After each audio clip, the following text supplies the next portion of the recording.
About that, I think that we got a little ahead of ourselves and have some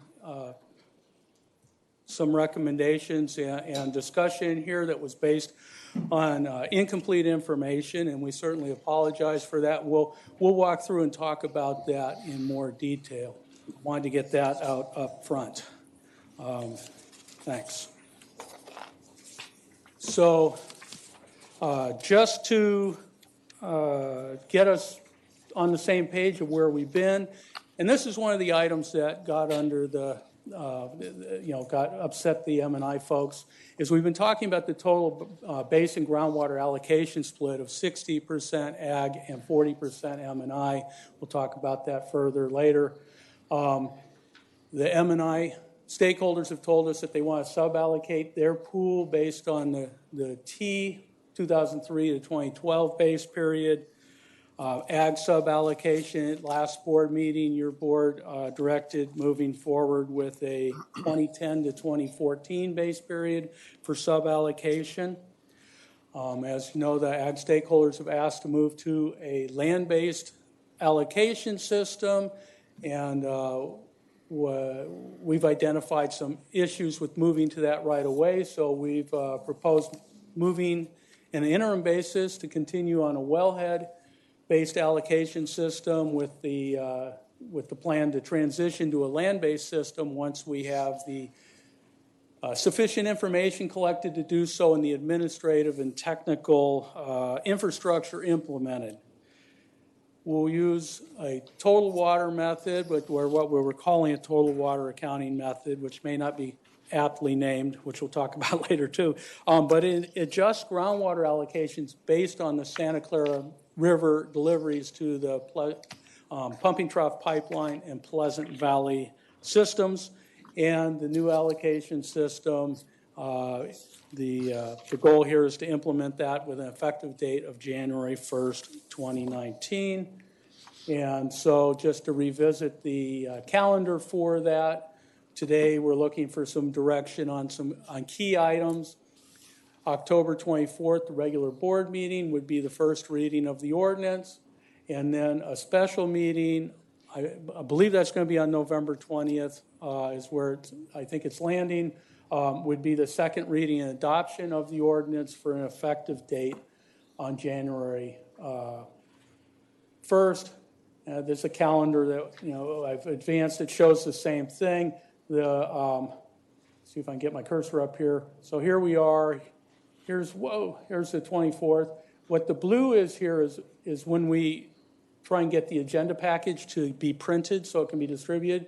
So you can see we have about 3 days after this meeting to get things together for the 24th meeting for the first reading of the draft ordinance. And then this is where we are. We do have a November 9th special meeting that is a placeholder scheduled there, and then here's the 20th special meeting that looks like where it's landed for that meeting to have the second reading and adoption.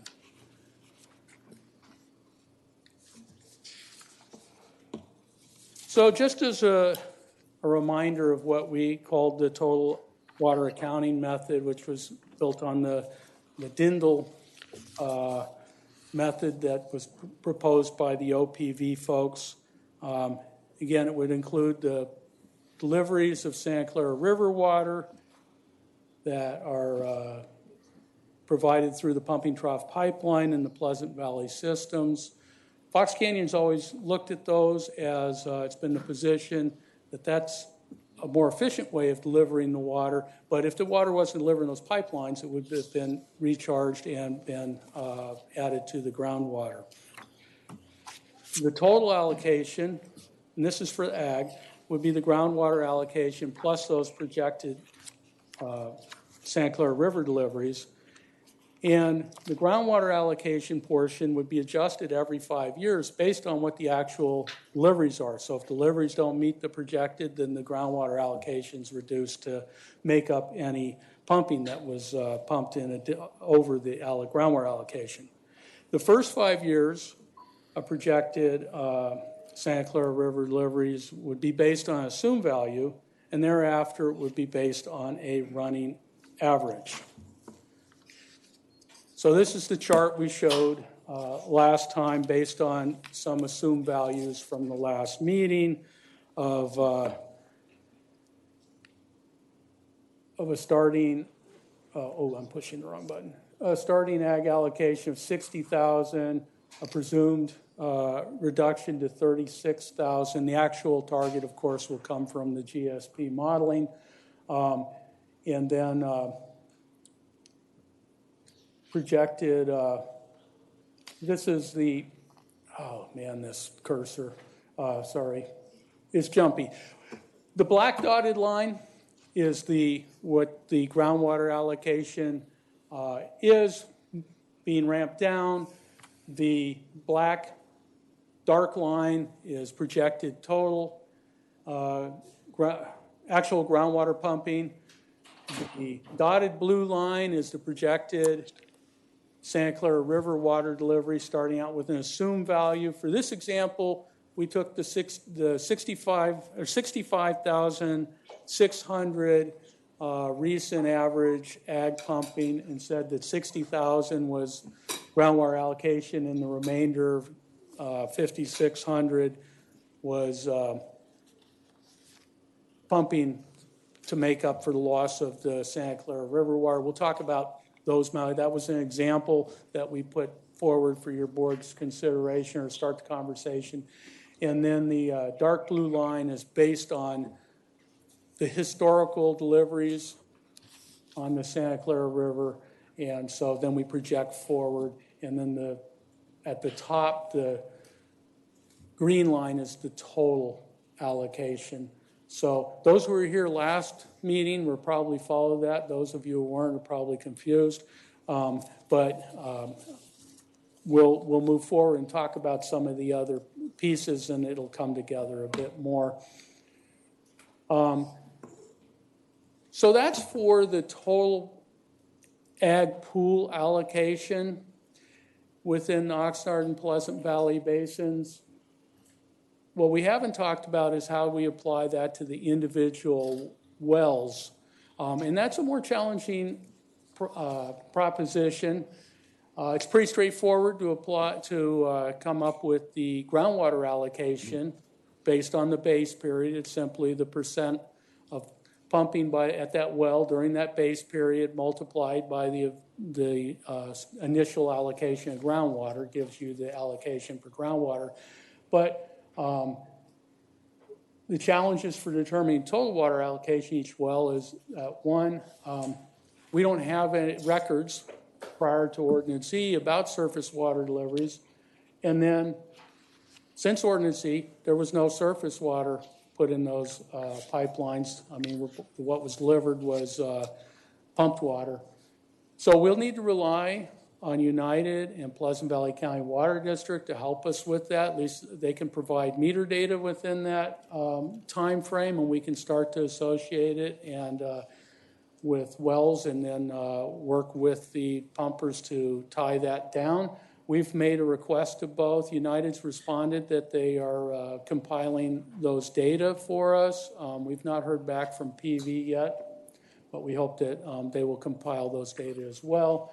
And then moving forward, of course, we'll need, under the total water, we'll need the turnout data, meter information reported like wells to include it in the total allocation. If I could just ask one question. We have the PV representative here. Can you indicate, are you going to be providing that information or not? Yes, I'm sorry, we just received it in the mail on Wednesday. Good, all right, thank you. Right, I didn't mean to imply we had any indication that we thought they would, but yeah, okay. All right, so just wanted to identify that so that can, this is one of the challenges moving forward. If the implementation, we'll work through it. And we'll move now back towards the big picture of the ag and M&I basin allocation, which we've been working on.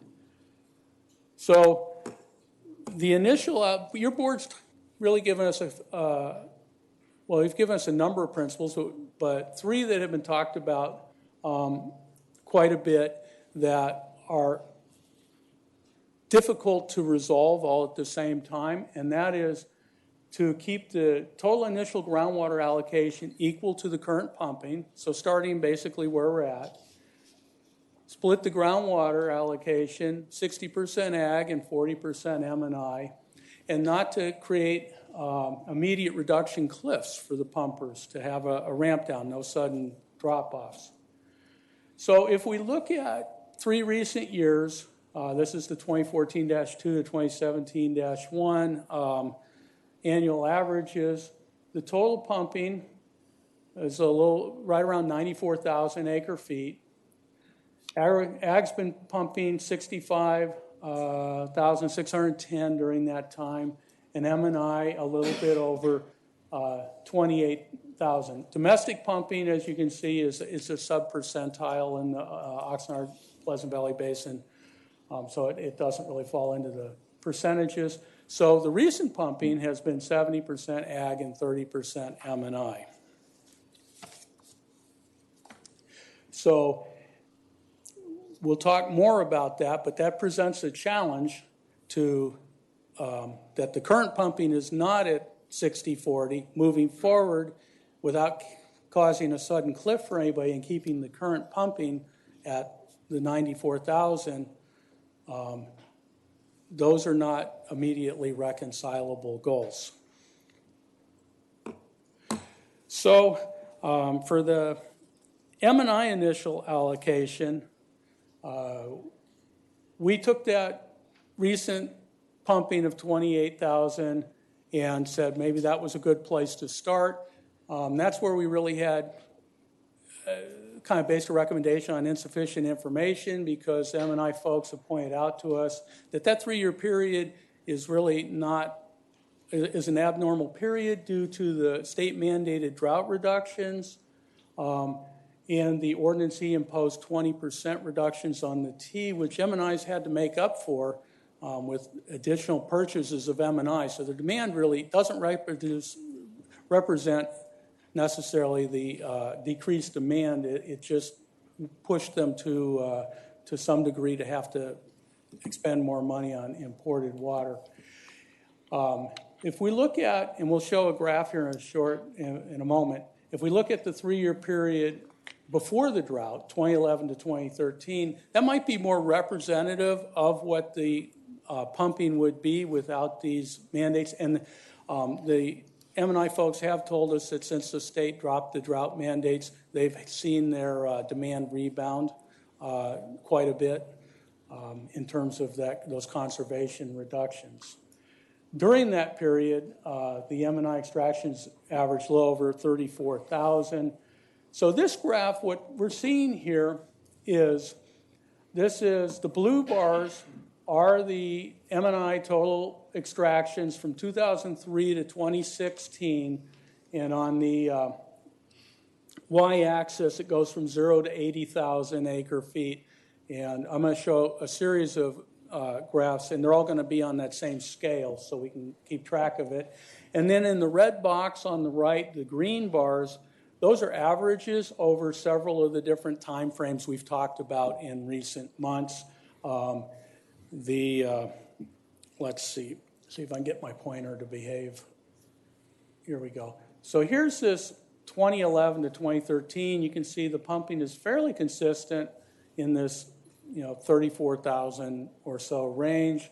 Ordinance E comes in, it comes down, the state mandates, and they really crank back there. And, excuse me, Kim, I just want to know, will you have some slides similar to this for the ag showing these exact same? Yes, Director Bennett, I will. Okay. Great, thanks. Okay. It'll be exactly the same on the same scale, so we can take a look at both. So then the first green bar here is the 2003 to 2012 T period, which the pumping was around 37,000 during that period. This is the 5-year period that was selected for ag, what we were calling the pre-Sigma 5-year, 2010 to 2014. That was around 34,000.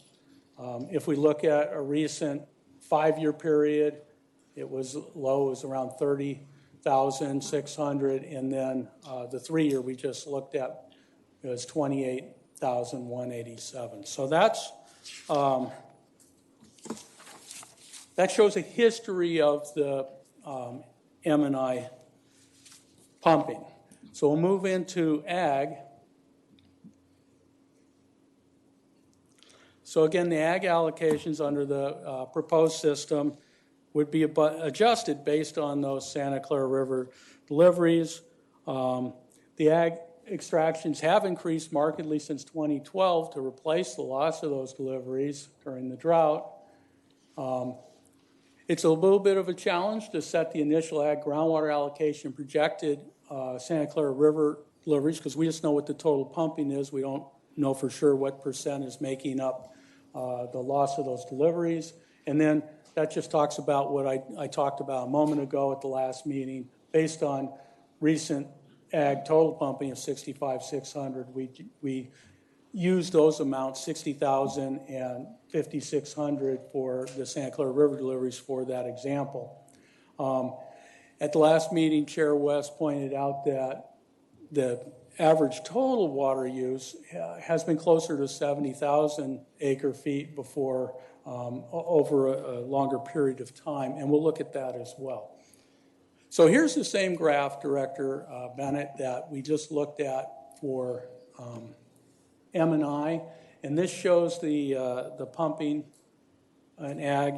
And one of the things, certainly M&I really cranked their pumping back, but it does show something that I think we've not really explained well, is that from a peak pumping of 74,000 acre feet in 2014 when Ordinance E was passed, the ag has reduced its pumping, its total pumping, and it has dropped down, not as much, not as effectively as we would have liked under Ordinance E, but it certainly, there was reduced pumping. And then here are the same averages moving from the T period, where the average was 50,000 acre feet. This is just groundwater only, again. The selected base period for ag of 2010 to 2014, where it was 57,600. A recent 5-year period, which 2012-2017, was up at over 68,000. And then in the recent 3 years, it was at that 65,610, similar to what we showed before. So it's accurate to say while they have dropped down in the last 3 years from 2014 to 2016, they still, even at 2016, remain higher than the pre-drought years, right? And so in the pre-drought years in terms of their pumping.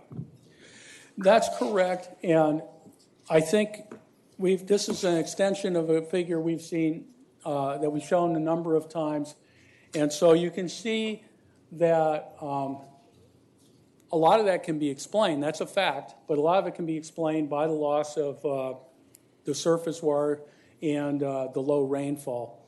So the groundwater is up. So this is, again, on the same scale, but it's showing the graph showing the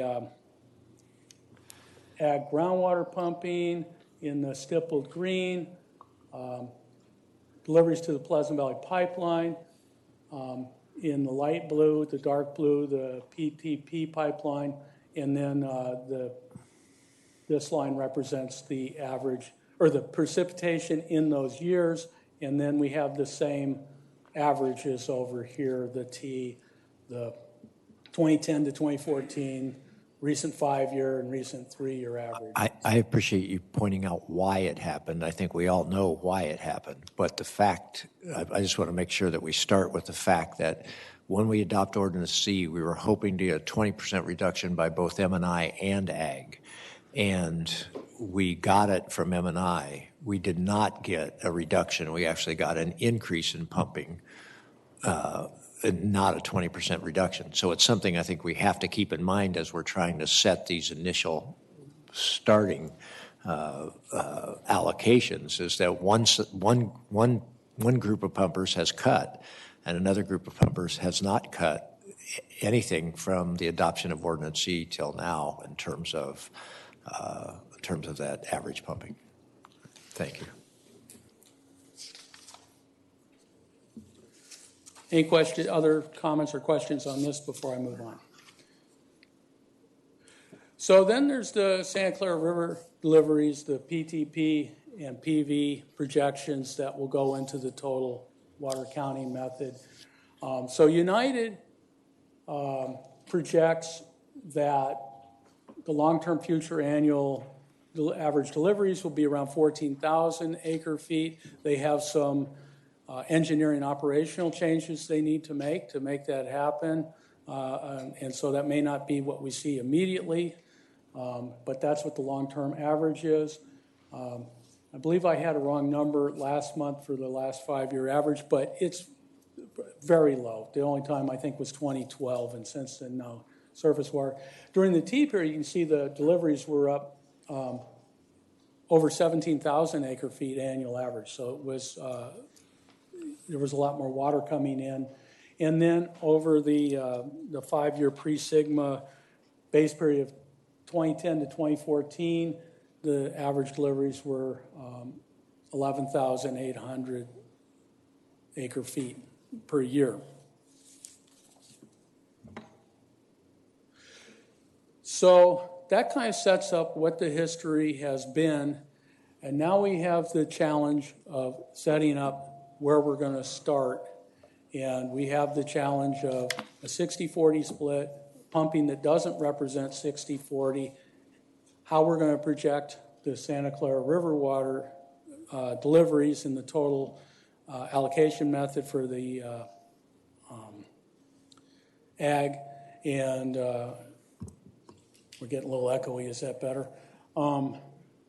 And the M&I folks have informed us they feel very strongly about the 60% or the 40%, the 60-40 break starting out. But this is a way that we could achieve that and try and mesh things up for your consideration. Initial ag allocation could start at 60,000 acre feet, 10,000 acre feet a year projected Santa Clara River deliveries, which is in the order of magnitude of what was coming during the T period. Initial allocation for M&I of 35,000 acre feet. That's close to what was being pumped in the 3-year period before Ordinance E and the state mandates. And that brings us to a total groundwater allocation of 95,000 acre feet, which is essentially what we're pumping. That gets us close to the 60-40 split. It gets us to a 63% ag and 37% M&I. So how would we get to the 60-40 split? What we would suggest for consideration is beginning a ramp down of ag until we get to that 60-40 split. M&I doesn't ramp down, and then we begin the ramp down of both once we're at that split. So what would that look like just using these numbers as a starting place to take a look? Could you go back Yes. to that one? I have a question while we're there. I'm not understanding something. Sure. So this is what you're talking about for initially starting January 1st. Yes. Is United really going to be delivering 10,000 acre feet starting in next year? I think that's a question for United. I think that is a good question for them. I don't know if they're prepared to answer that today. Well, I mean, if we're going to consider that they're going to be doing it next year, I think we need to know if they are, because I haven't read anything saying they're going to be able to do that.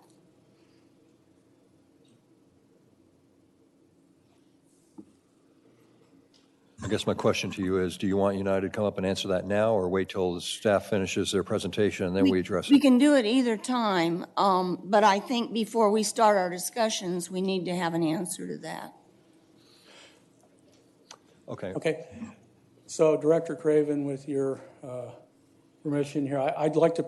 Okay, that's fine. I just wanted to get the question out because if they're not going to deliver it, it changes everything. Agreed. So these are for your board's consideration and discussion, but this will show how this would work with these numbers. So in this graph, what we're showing, the red line here is presumed 60,000 acre feet sustainable yield. This is a number we've been using as a surrogate until we have the actual number throughout most presentations. We think it's somewhere around there. Putting ag at 60% of that at the end of 20 years is 36,000 acre feet here, and then that would put M&I at 24,000 acre feet as 40% of that 60,000. So the total, there it is, the total basin ramp down would be like that. Here we'd start in, this is January 1st. This is a year from now when we would presumably start our ramp down to the sustainable yield in 20 years. Ag would start here because they're pumping more than that 60/40 and continue the ramp down as a total pool. M&I, here's year one. For the first 5 years, they would be pumping less than the 40% of the total ramp down sustainable yield. But here's where they catch up, and the split is 60/40, and so now M&I starts its descent down a sustainable yield ramp down.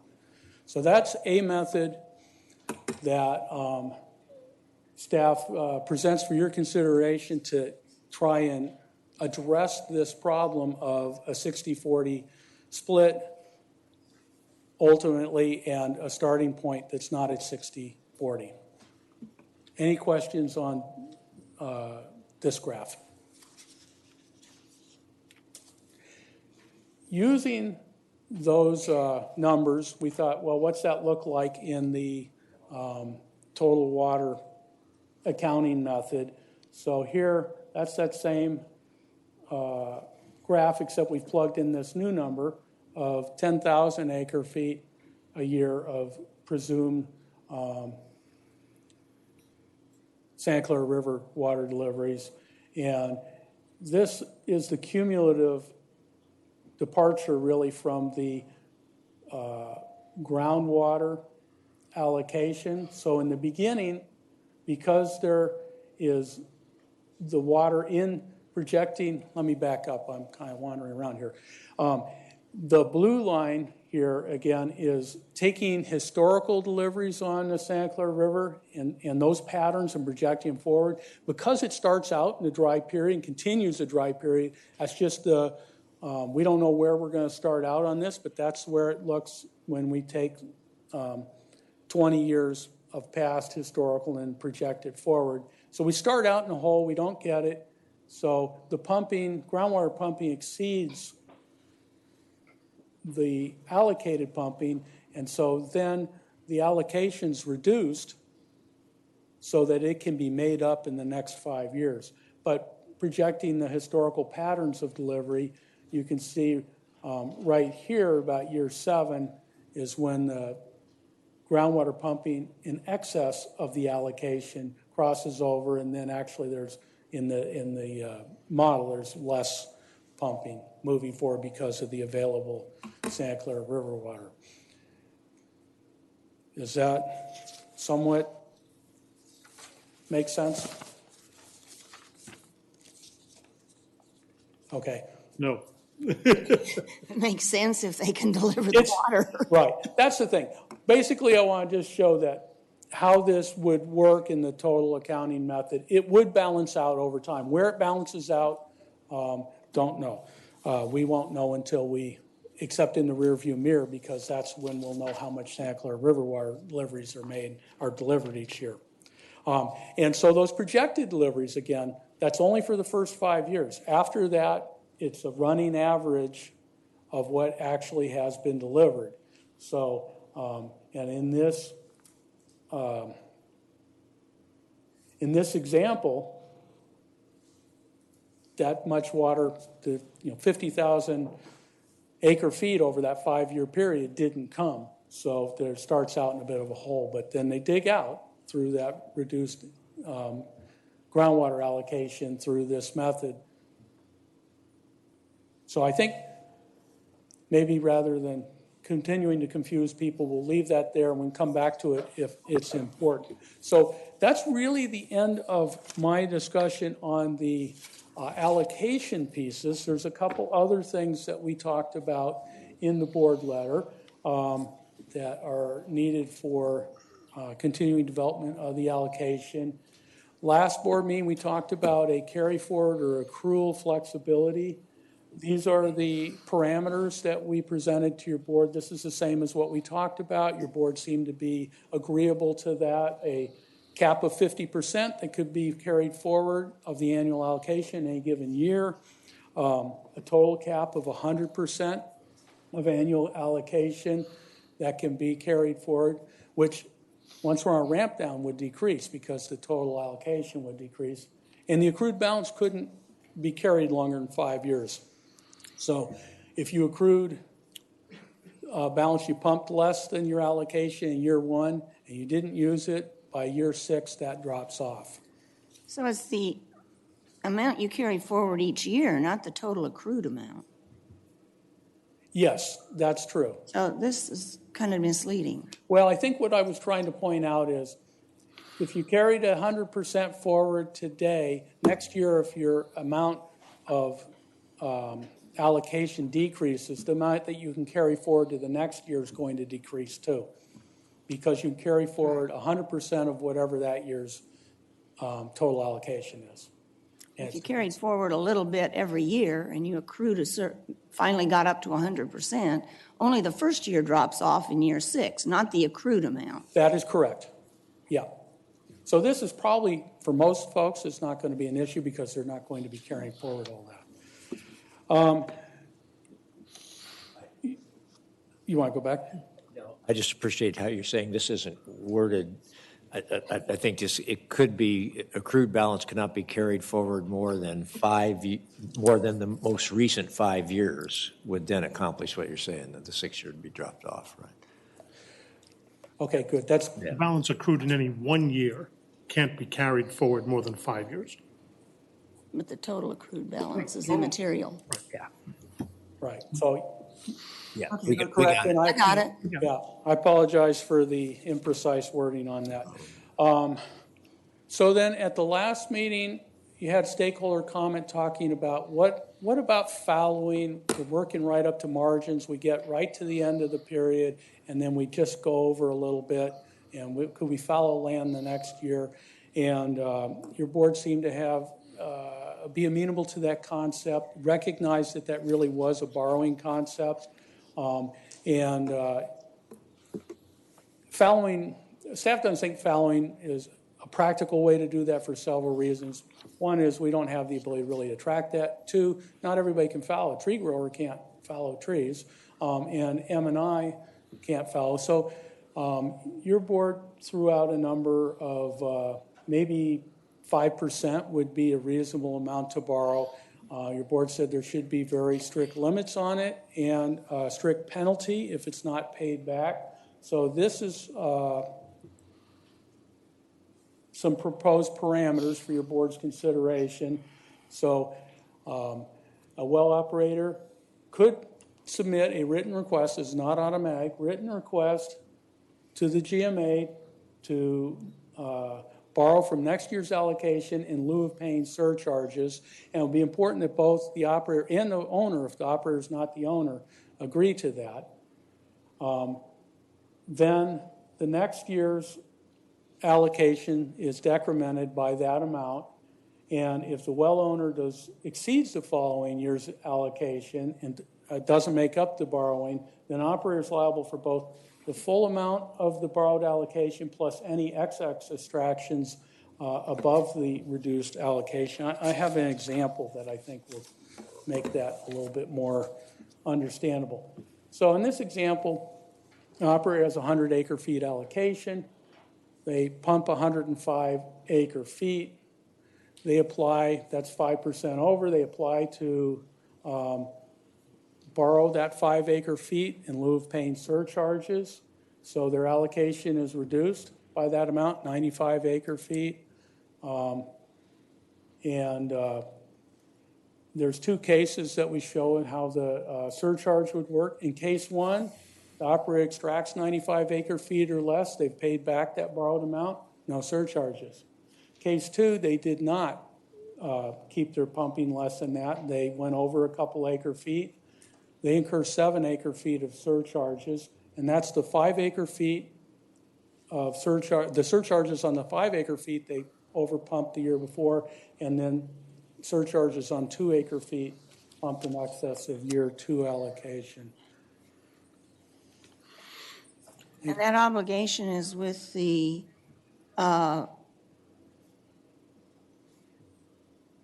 with the person who has the well or with the property owner? How are you going to be tracking that if the situation changes?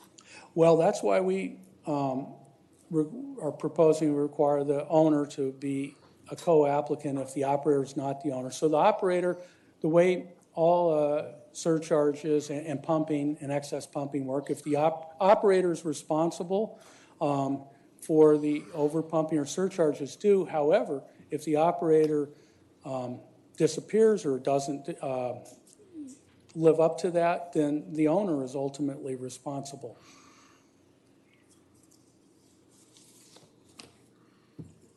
Any other questions on? The only thing about the illustration, Kim, is that in year 2, the allocation is not likely to be the same as it was in year 1. So, I mean, this just shows a straight line. But if there's assuming the Ramp down. yeah, assuming there's a ramp down, if year 1 allocation is 100 acre-feet and year 2 is 98, then his pumping is going to be limited to 93 in that second year. It has to be adjusted down, right? That is correct, Chair West. It's an astute observation. In fact, I meant to point that out, this is not including the ramp down, and so thank you for inserting that.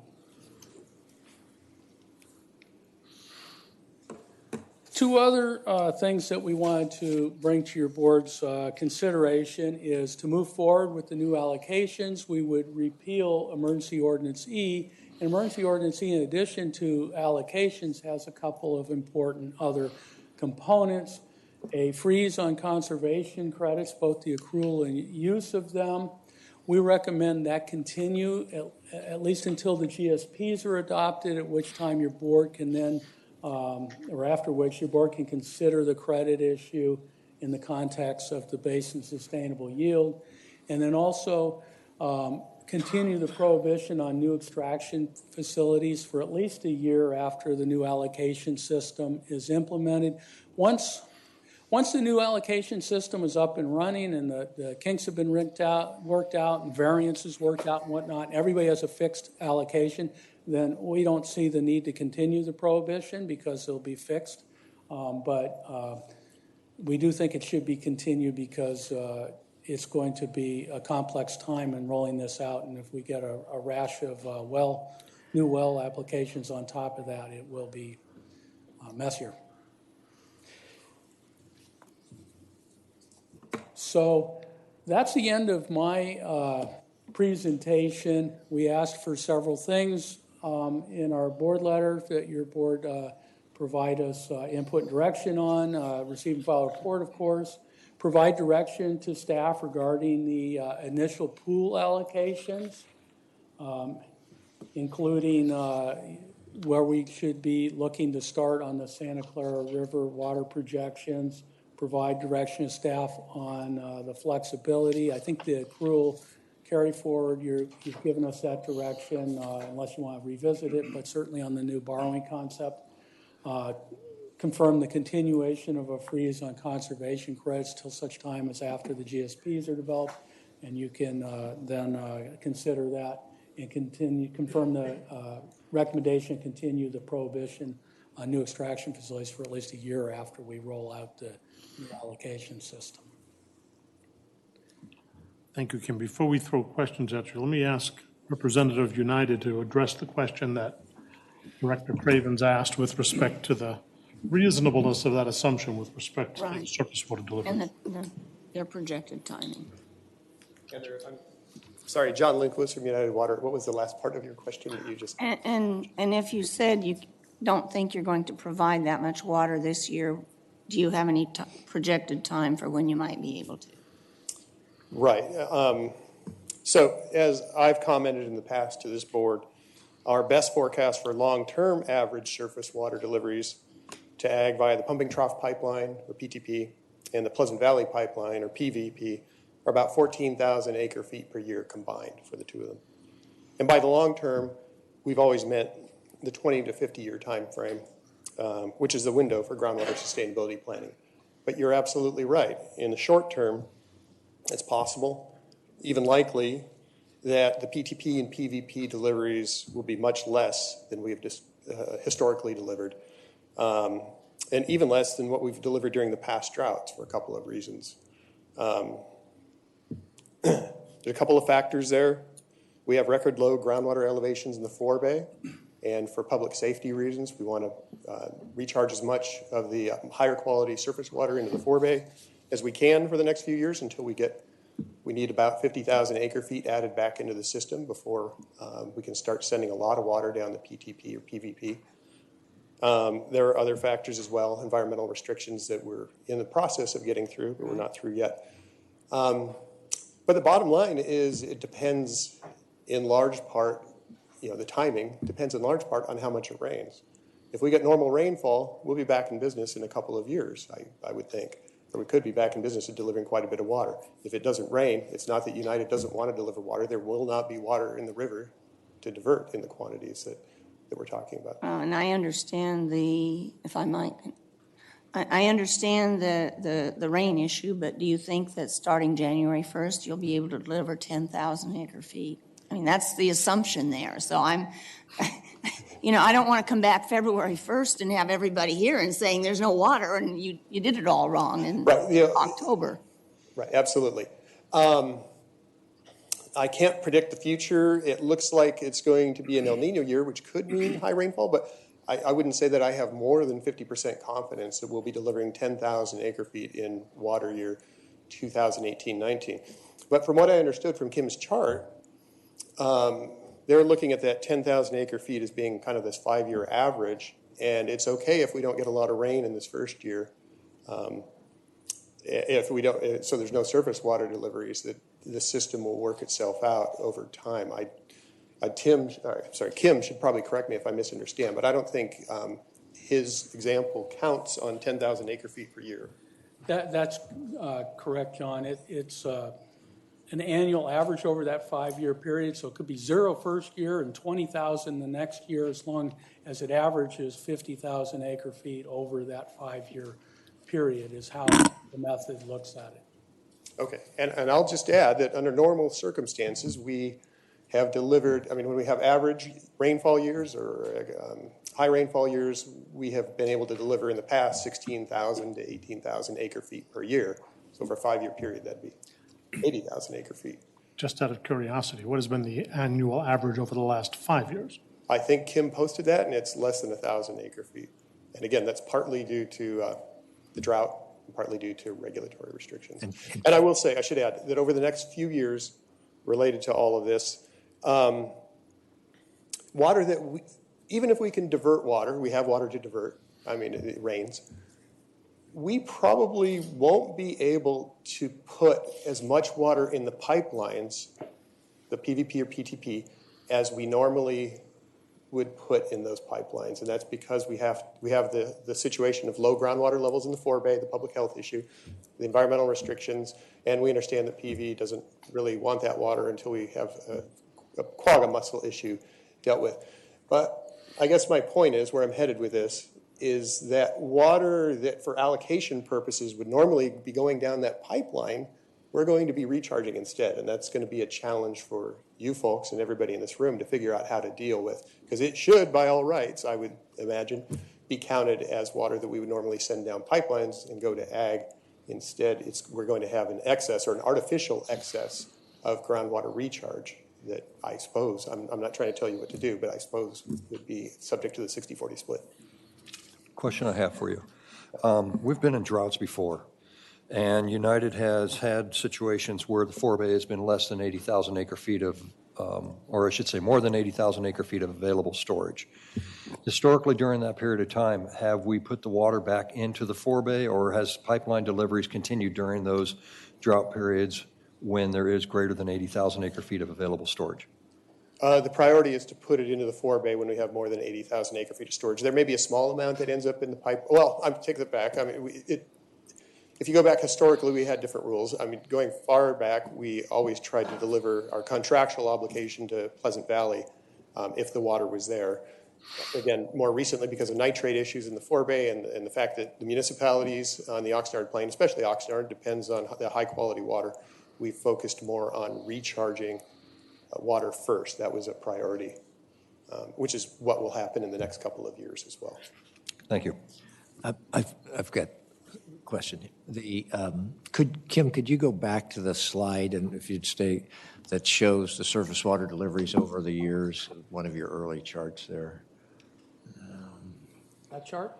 No, I don't think that's probably, I think you had a couple before that. Well, yeah, go ahead. You had surface water there for, go forward again. You were at surface water. That one. I think that's the only chart, Director Matt, that I have with the surface water. Okay, so, all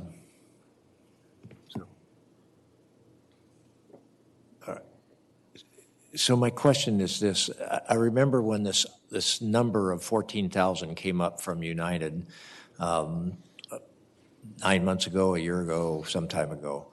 And it was like, wow, this is shortly after we've had presentations from United here in this room talking about how it's going to be very difficult to continue. And this was at a time when everybody wanted to talk about why we needed to make changes, be able to continue the diversions at anywhere near the level that they had been made, historical ones. So I remember at the time saying, well, this is interesting, but I really need to hear a good presentation from United about why they think it's 14,000. I'm all ears. I hope it's true, but I've got to have a convincing argument, and we haven't had that yet. And so here we are ready to make an initial allocation of 10,000.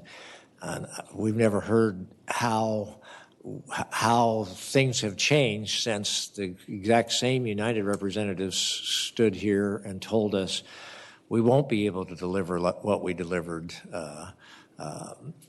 based on the new environmental rules and all of that. And if we have these new environmental rules and things have changed since, so I'm looking at the pattern there, that we had before. I'm trying to, I don't know that, can you quickly extract, that's OPV, ag water use, and then is the surface water gray and the blue? Together. All right.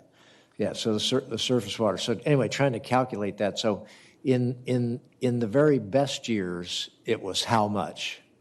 20. Doing that? Right. In the very best years, it was 20. And what was the average during that period before these new environmental restrictions?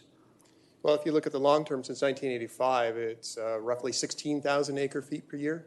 And most years, because we prioritize surface water deliveries, you'll see it's well over 10,000 acre feet on average. So there's just a couple of periods, the 1990s drought and the current drought, where we're not able to deliver anything. Okay.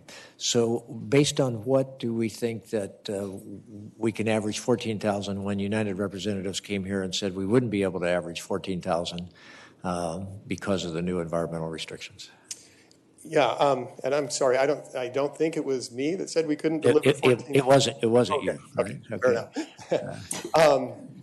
Yeah, at the time, I would say a couple of years ago, I think that's when this happened, right? Yeah. We were very concerned, partly because of environmental restrictions, partly because of long-term drought and declining groundwater elevations in the forebay. But more recently, we've got our habitat conservation plan draft submitted, and that's the plan we think is going to be executed in the near future, over the next few years. And we're starting out with 60,000 acre feet approximately of diversions once it's accepted. And under that scenario, we'd be delivering roughly 14,000 acre feet through the two pipelines of that 60,000, so 46. And over time, we intend to actually expand Freeman diversion coming up in the next 10 years. So that doesn't necessarily mean any more water going down pipelines, but it means our overall ability to divert water, hold it, and ship it to other folks would improve. And is that based on average rainfall, past rainfall cycles? In other words, continuation of the same rainfall It's cycle? based on long-term average rainfall cycles, but also incorporating DWR recommendations for climate change. So there's a slight reduction. We're right on the cusp between Southern and Northern California, or Southern and Central California, where the state is predicting, in Southern California, less rainfall in the future. In the central to northern part of the state, more rainfall. Believe it or not, I know not a lot of folks think it's going to be, worse. But the state guidelines have us changing just 3 to 5% in terms of rainfall. And you've submitted for, your new plan calls for 60,000 acre feet. What was the old plan? What did the old plan call for? Old habitat conservation plan, or? Right. Yes. Okay, that was probably before my time. I apologize. I don't know that we had a habitat conservation plan before this. Or The long-term average since Freeman has been in existence has been averaging 65,000 acre feet. oh, Had years as high as 110,000. But the long-term average 65. since Freeman So a drop of about 5,000 based on new environmental rules would be 10%. would be a rough. right, and the climate change as well. I mean, there's a couple of reasons it's declined from our historic use. Yeah, absolutely. Now I understand your question. Thank you. Yeah, we hope to ramp it up to 70,000 acre feet. I just have one more. So does what you just said, does that take into consideration the quagga problem and being able to deliver the quagga mussel problem? We're not restricting our own deliveries down PTP due to quagga mussels, as far as I know. We hope to resolve the quagga mussel issue within a couple of years.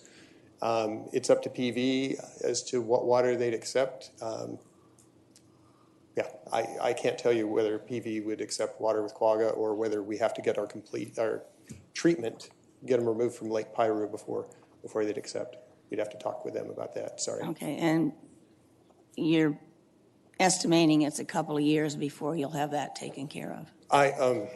I'm sorry, I'm not the quagga mussel expert in the group, but we have a plan that should be implemented if, assuming it all goes according to plan, within a few years, if it can be implemented as planned.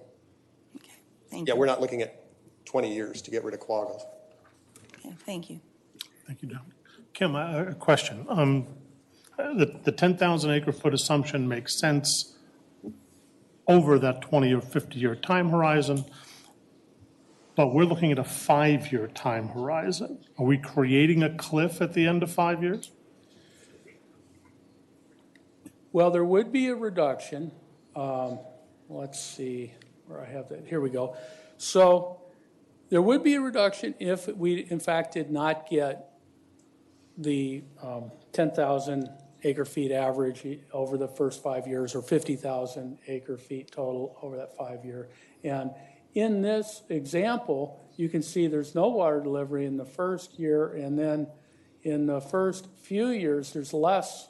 Really, the first 3 years, there's less maybe than the projection. But then we start to get bigger falls. And again, this pattern is based on past historical. It's the best that we have to project forward. And that's just where it falls. It starts out. So this is actually a conservative example because if we started here, then it would be higher. So because of that, you can see the pumping. This is the resulting pumping, the black line. The green line's the total allocation. The 60 plus the 10 starts there. It's being ramped down. And after year 5, because there was more pumping than was allowed to make up for the loss of the projected deliveries, there is a drop in both the groundwater and the total water allocation. This is about a 5% drop, and so that is it's hard to know what a cliff is, and it's also hard to project, but it's a reasonable projection, we think, and it seems to fit in with what we heard from United. The OPV Ag Owners Group, in their white paper projection, or it wasn't the white paper, but when they presented this at the workshop in July, they assumed 14,000 acre feet, and they had a synthetic example of what the future might be. And when we plugged in the historical, there was a significantly larger drop. We've modified this a little bit to kind of buffer the amount of drop. But yes, there would be a decrease, and that's why this method works. That's why it balances over the long term, because the groundwater allocation decreases if the surface water does not arrive at the projected amount. Kim, question that I have for you. Again, since we're staying on this topic, let's say surface water is not in the river, and at year 5 you have to make a cut, as you've shown here. Is it all agricultural pumpers that will be receiving the cut of the fact that there's no surface water, or would it only be the agricultural operations that normally receive surface water that would get the more drastic cut? The total water allocation, it would be all ag operators, but the proportion to each well would be allocated at the beginning based on the total allocation. So all the boats rise when there's water, and all of them sink when there isn't. So it does apply to the entire agricultural pool, okay, based on this method, which is built on the method that was proposed by the ag group. Thank you. Any other questions, comments from the board? I have a lot of comments, but That's it. Okay, well, let's hear. you bet. Thank you, Kim. Questions or comments from the public on any of the issues and subjects raised in the presentation?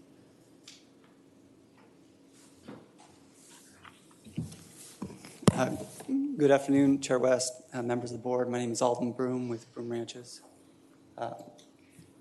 I'm glad we're focused on this topic, and the graph is still on the slide, on the presentation.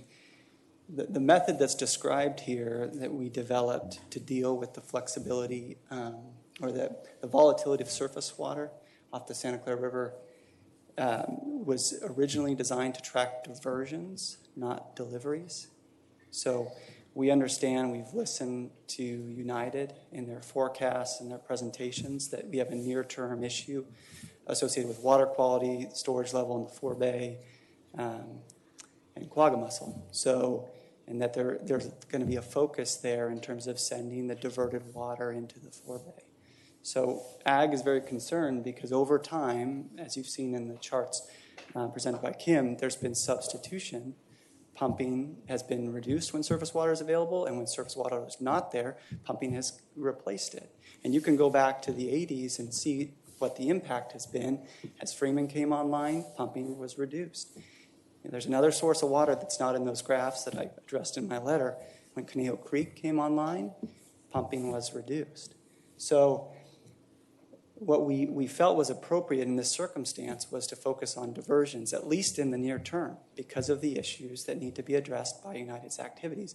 And United has set priorities that are pretty clear about where they think that first drop of water needs to be sent. And we agree with that, although there's contractual obligations for a % of diversions to go to certain facilities.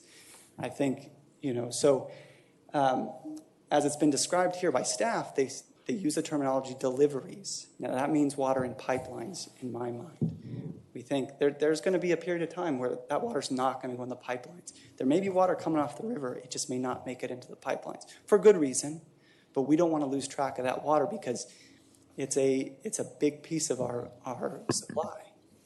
So Alden, United just testified there that this is a normal routine for us, that when that forebay, and it's happened in the past, when that forebay is greater than 80,000 acre feet, all water gets spread. So your statement, I understand it. When I see two different levels here, greater than 80,000 acre feet and less than 80,000 acre feet of storage as to what the pipeline delivery should be or what you should have credit for. And so I would ask you to think about it that way, because again, we're just following our normal practice as to where the priority of the water is and what you have received in the past and when you received it. Correct. And I think we understand the governance of that water ultimately lies with United. I think what we are trying to handle, if I can address your comment, is this short-term window. We can't wait for a long-term average to be developed. We're talking about 5-year check-ins, and we've endured the historic drought. It's forecasted to occur again here in this graph over the next 5 years. So, I understand the methodology that was used, but I think, for us to handle that in the conjunctive use aspects that those systems operate under, it made sense for us to track diversions so that we can work towards an average that comes off the river. So I offer that distinction to you as how we developed it and how we felt it would work. While I'm at the podium, since I have one time to comment, I think Conejo Creek needs to get addressed. It's been part of the applied water. I mean, it's not shown in the graphs when you show it over the historical perspective. Those of us with turnouts, we can't discern what water is coming out of that turnout. So we conserve water. We can't conserve groundwater versus surface water versus Conejo Creek water. We conserve water. So to leave it out and be silent on it, it's very unsettling for those of us in the PV district. So I'll leave my comments there. Thank you. Could I ask you a question? You said to leave it out. How does it change your operations by leaving the Conejo Creek water out? Well, I think if the way the OPV group dealt with establishing its allocation plan was we looked at applied water because that made sense to us. It was measurable. And so we put it into our pool. And so you looked at what you applied and you looked at what the applied water pool was, and that was how you were going to determine your sort of pro rata share of the applied water pool. If it's somehow left out or if it's not given credit, we don't know how the program functions. It required a pumping transfer to occur. So there's a potential shortfall. It may be that details need to be developed. But for those of us in that district, it could have been 20% of our supply. And it's a significant amount of water. So if it gets left out entirely, there's a disparity there that gets developed, and I just don't know how it's worked out. And there may be a way to do it. It's just as we're moving the policy forward, there's some uncertainty there that I would appreciate. Thank you. It's water that you would have pumped had it not been delivered. And that's correct. And I think that's how the resolution reads. I think that's how the data would provide evidence to. So it's essentially pumped water, but it's been better for the basin to have that water delivered and the pumping ceased for the time being that water is available. But I just want to be clear with staff, if you can correct me on this. I think in my head, and I'm not, that Conejo Creek water, if it was not delivered to you, would have been going into the ground. Is that correct? I'm not a hydrologist. That's not my understanding. The ocean. Would have gone to the ocean. Yeah. Okay. All right. It would have been pumped back somewhere else. My question for you, I understand why we Pump back into considered it or how we worked it with the Santa Clara River as far as that being in lieu water. Here in the Conejo Creek, that water that you've received has generated a credit that is still a liability against the basin, where the prior water and the credits that were earned for the Santa Clara water that were delivered have been wiped out. So in essence, when you ask us to consider it in lieu water, are you not setting us up for a double pumping? You get an increased allocation because of it, and yet there's still an outstanding liability for that. The second part of my question I'll ask you for is that if you want to consider it as in lieu water, would it be subject to the extraction fees going forward? So I believe the resolution defines it as in lieu. The way I understand that agreement working is water is brought into the Pleasant Valley County Water District, and a pumping credit, because PV did not pump, plus money goes to Cam Rosa. Right. So it's not double pumping.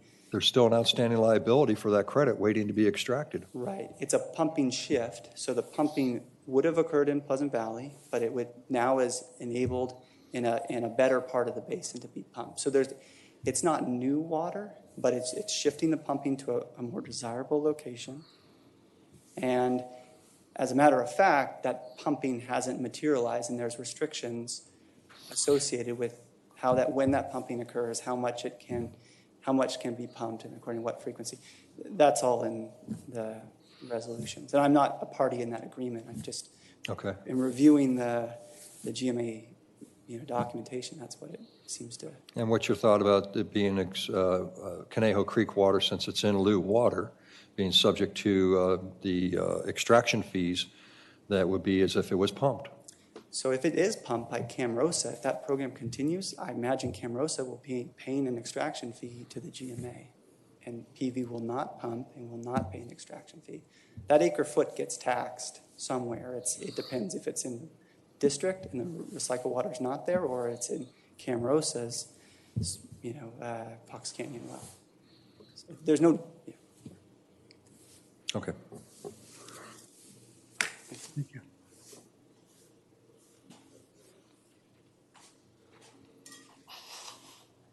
Good afternoon, Chair West, members of the board.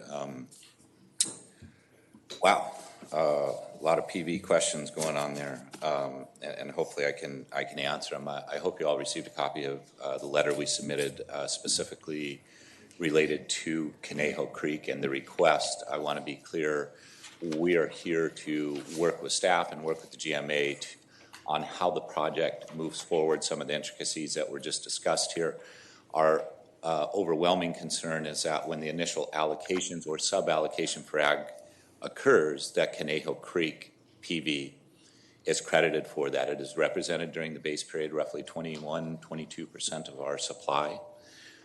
Without that, it puts us at and Director West at the last meeting categorized it as interruptible sources, and that is true. It's not a guarantee that that water will be delivered to us on an annual basis, and it has been taken in lieu.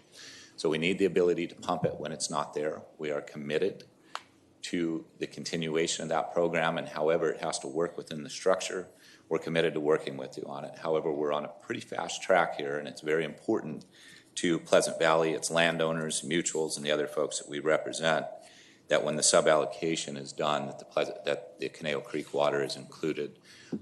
It was, again, about 21% of our supply. It would put us at a disadvantage of roughly about 3,300 acre-feet of water a year without it. It's the difference between the initial allocation under 70,000 acre-foot number of us having about 16,000 acre-feet of allocation versus 20. We don't want to double dip, Director Aranio. In fact, that's how this whole concept came to be within OPV, was understanding that there was some historical concerns with PV's ability to receive Santa Clara River water, bank a credit, have it sitting there, and so people felt there was a distinct advantage to Pleasant Valley in doing that. We understand that, and that's where the all boats rise and all boats sink concept came from. We're willing to continue to work on that. That's a goal of ours. We're not looking to double dip, but we feel it absolutely, if we're not ready to address it in this portion of it, when sub-allocations occur, it must be included. It was in lieu water that PV otherwise would have pumped. It's recognized right within the resolution that this board adopted to support the program and the shift to pumping and the basin benefits, that it's water that would otherwise been pumped. We don't want the ability to pump it twice. We don't want the ability to have a credit sit on the books. As a result of it, it'll live within that allocation. It'll live within it. But if it's not there, it puts the entire project at risk. And I think I've heard over and over from Director Bennett and the rest of this board that we want to incentivize the good projects we have going here in the conjunctive use projects within the area. And this is one of those that if we don't walk down the path properly, we could put it at risk. And so there's a lot of other things going on here. I would like to keep the focus and support what Alden said as well, that understanding the definition of applied water or the DINDLE diversions normally delivered in lieu, is not accounting for pipelines, and that's how we propose it, not pipeline deliveries. And United, we support that. United's need to place that water in the forebay for public health and safety reasons, but we don't want to lose track of it. And Pleasant Valley continues, regardless of whether or not those deliveries come forward, close to $500,000 a year we pay just in fixed cost to continue to maintain the diversion structures, our share of it. So when that water is ready, it's ready to come down the pipeline. That's very expensive water, $500,000 for not a drop of it, but we're committed to these projects and we continue to pay it and have no plan to change that. We've got that fixed cost, plus we have components of the budget that are specific to Pleasant Valley within United's budget to address the quagga mussel issue. United's done study after study. They're trying to find the right path forward to fix that problem. Indeed, PV has rejected those deliveries. There hasn't been much available lately. We've rejected them because of the potential risk to our system and our grower system if it infects it. But we continue to financially participate in these good projects and recognize them and want to see them move forward. So I hope you guys will consider that. I'm open to answer any of the previous questions related to Pleasant Valley if you need them.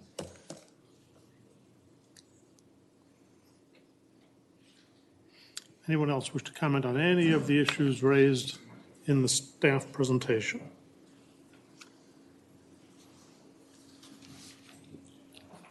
Good afternoon, Chair West and Board. I'm Jurgen Gramko, Southland Sod Farms. I want to focus on the base period and the issue of the 60-40 split not being consistent with the 5-year base period selected, where the relationship is 63-37. So you've heard me talk about this many times in light of prescription and self-help. I want to talk about it this time sort of in terms of just equality. That is, the first rule of the GMA ought to be to treat all pumpers equally. So the selected 2010-2014 base period has an ag M&I ratio of 63-37, yet it will be allocated at 60-40.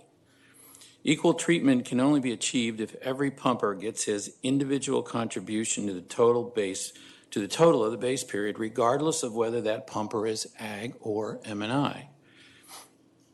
For equal treatment to be respected, the mix must be preserved. If the 60-40 relationship is to be adhered to, then the matching base period, where every pumper gets his individual contribution, is the 60-40 relationship embodied in the 10-year 2005 to 2014 base period. If you hold to the 2010-2014 base period, then you must allocate on the basis of individual pumping during that period in order to maintain equality, which will result then in the 63-37 split. So it's one or the other. You can't mix and match. On a sort of broader subject, note that Marty's going to follow up with some slides, but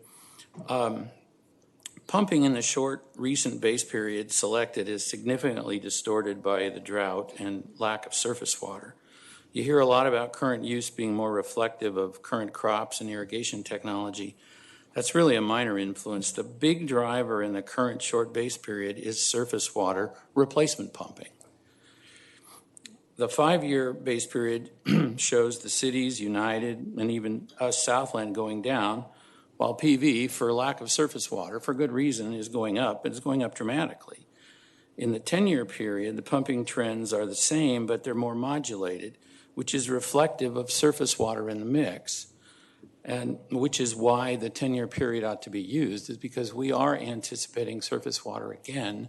And if we use the 5-year period that's so heavily loaded in terms of lack of surface water, it's not going to be representative of the 20-year program that we're about to embark on. So in closing, I want to say the 2005-2014 base period has really 4 important benefits. First, it's consistent with the 60-40 split that we've agreed to with M&I. Second, it better reflects the inclusion of surface water. Third, It treats all pumpers equally. And fourth, it's consistent with water rights application of prescription and self-help. Thank you. Thank you.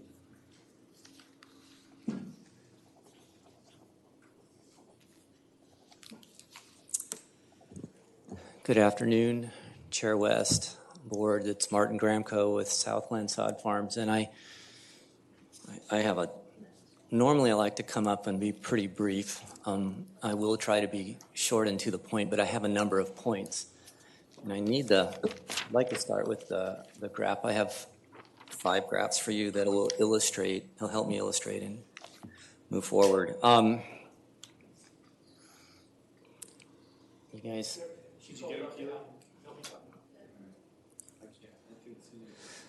All right, the file is called GMA, by the way. It's pretty straightforward.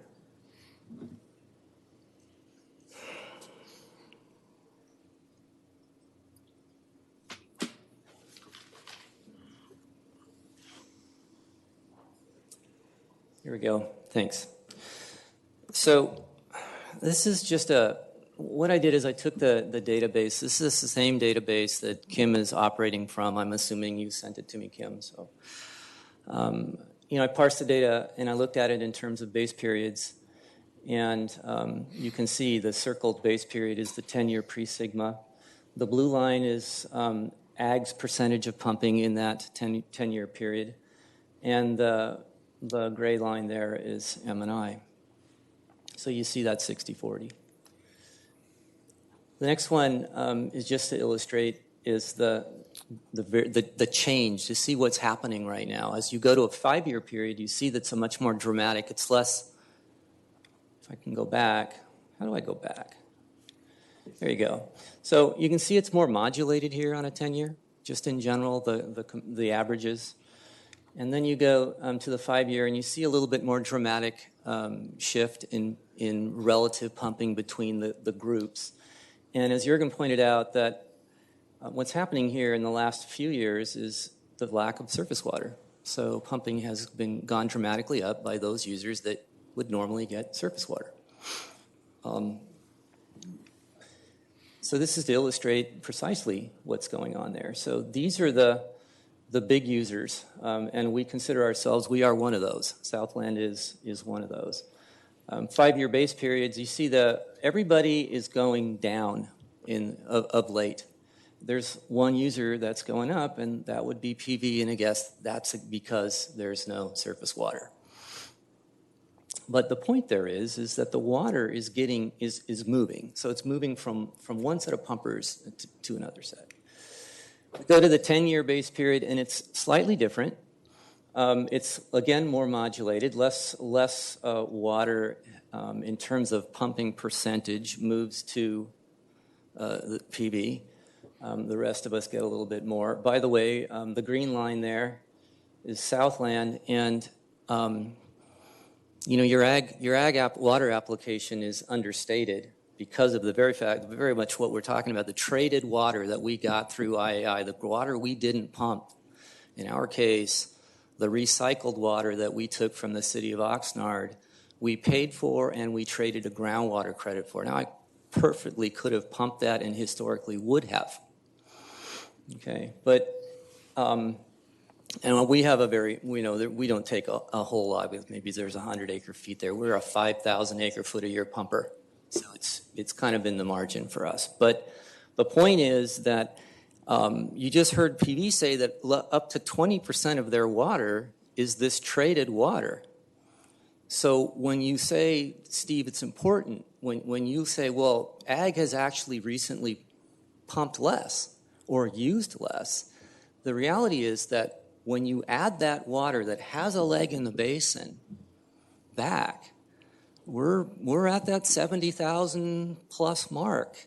And if you don't apply that and don't add that, then every ag user of water will lose because of it. The total start point goes down because you haven't added it to the applied. That's important. In our case, you can actually see while ag is going up, Southland went down. And that's about the time there where the IAI was implemented. So, we've made the case over and over again, we don't like the recent period, we saved water and the rest of the group didn't. Well, that's what that is. So I addressed the start point. I want to talk a little bit about flex.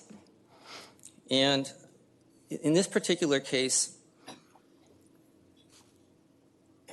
Charlotte, you have a concern, and I think the whole board should be concerned, and I think you are, with regard to, well, what if the surface water doesn't show up? Well, the answer there is that it's twofold. First, you have to require that historic surface water users take the water, first of all, so that when it shows up, it gets utilized. And you could account for that in here. So you take the allocation, you hit the base period that you decide on, you look at the various, there are, 2 or 3 users of surface water at the end of the day. It's the big districts. I mean, we can push this down to the user. I don't think Kim's ready to do that yet. I totally get it. We don't need to right now. We can do this at the big districts. There's 2 or 3 of them that are doing it. So when you're not getting surface water in year 1, your allocation is to the left. In year 1, you're not getting it. So you see that hashed line there? That's the pumping that essentially the user borrowed from the basing to make up for this lack of surface. And then on the idea is in year 2, they pay it back by when the surface water comes or whenever it comes. And I think the expectation over 20 years is that it will be there, and that's how we have to think about it. But the question is, well, what happens if it doesn't happen in the next 5 years? All right. So what we'll have is we'll have a lot of borrowing from the basin to cover surface water. I see that as making an adjustment from sustainable yield 20 years out. You subtract it from sustainable yield. It doesn't have to be a cliff, Eugene. It doesn't have to be a cliff that day. It just has to create a new pitch. And then, if in fact water comes, as we expect it will, then at 5 more years, we adjust back up again. But that's how that balance occurs from my perspective. Is that perspective different than what staff is reflecting with the 5-year adjustment? It's not clear to me, honestly, it's not clear to me what staff is suggesting, whether they're suggesting that at 5 years we subtract it or at 20 years. Jeff, can you tell me what you're... But my understanding is at 5 years, you simply adjust the ramp down, but I don't know. Good, then we're consistent. Right? You adjust the ramp down, but I don't know whether, but I think I'm hearing you say you actually need to adjust the sustainable yield number, the 20-year out. Well, that's the other end, that's the other leg, that's what creates the slope, right? That's what adjusts the ramp down is the 20-year point. So the method that we proposed, which we built on what the OPV group was doing, it looks at 5-year increments. If the surface water didn't come in 5 years, then the next 5 years of groundwater allocation is adjusted to make up for the past 5 years if there was more pumping than was allocated. And then that just keeps moving on. The first 5 years, again, is just a projected number, and then it's a average of delivery. But you're staying at 60,000 for the 20-year out number. You're staying at 60,000 for the sustainable yield number? Well, the ramp down. The sustainable yield, for our projections, we were, 60,000 basin yield, 60% of that is 36,000. Right. Exactly. But over you're not, the 20-year period, it remains at the same. Good. It goes up and down depending on the... And Marty, when you said, well, that's what affects the ramp down of the slope of the line, I think what I'm hearing them say is because of the 5-year, you actually say, okay, now we were sloping this way. Now we're actually going to jump this up, which will force the slope of the line to be steeper again. No, maybe I'm obviously not being clear. So, first of all, I see the since we're doing a total water solution, I see the reduction on total water, not just on groundwater. It's total water. So in this particular case, I didn't show a reduction. I did that because I didn't want to make it complex. But in year 1 and year 2, the totals would have to fall. The pieces, when you add up the shaded on both ways, when you're negative at the 5-year point, that amount, It's got to come out. Yeah, that's right. that gets subtracted from the 20-year point.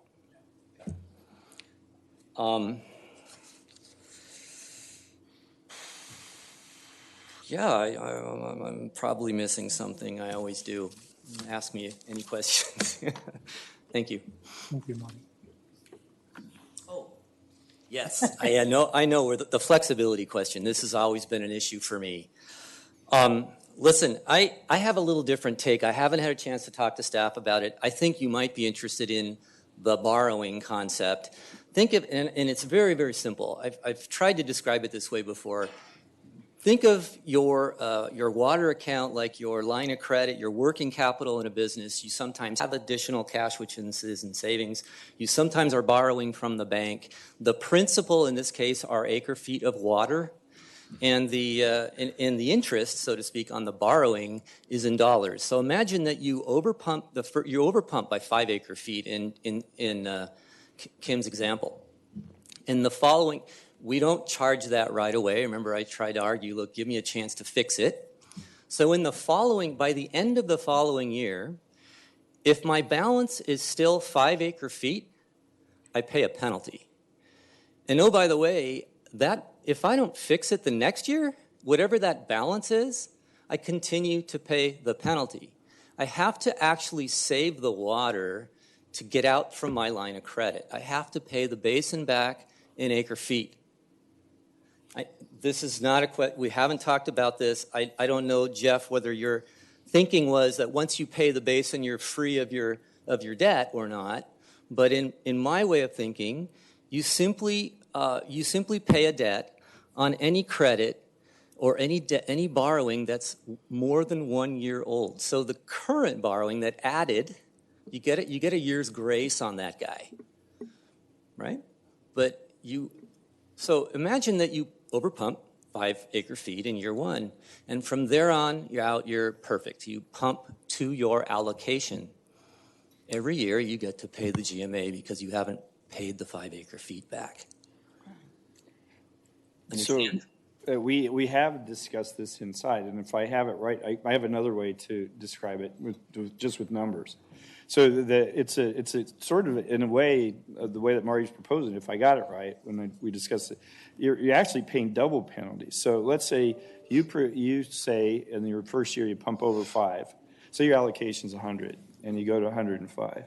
Well, next year you've promised that you will only pump 95. If you pump 100 again, not only do you pay the penalties for that 5 from the previous year, but you also pay penalties on the 5 that you pumped above 95. That's the way it was being discussed the last time we talked about it. There's an extreme disincentive to. But that's not what I'm saying. That's not what you're doing. All right, you're close.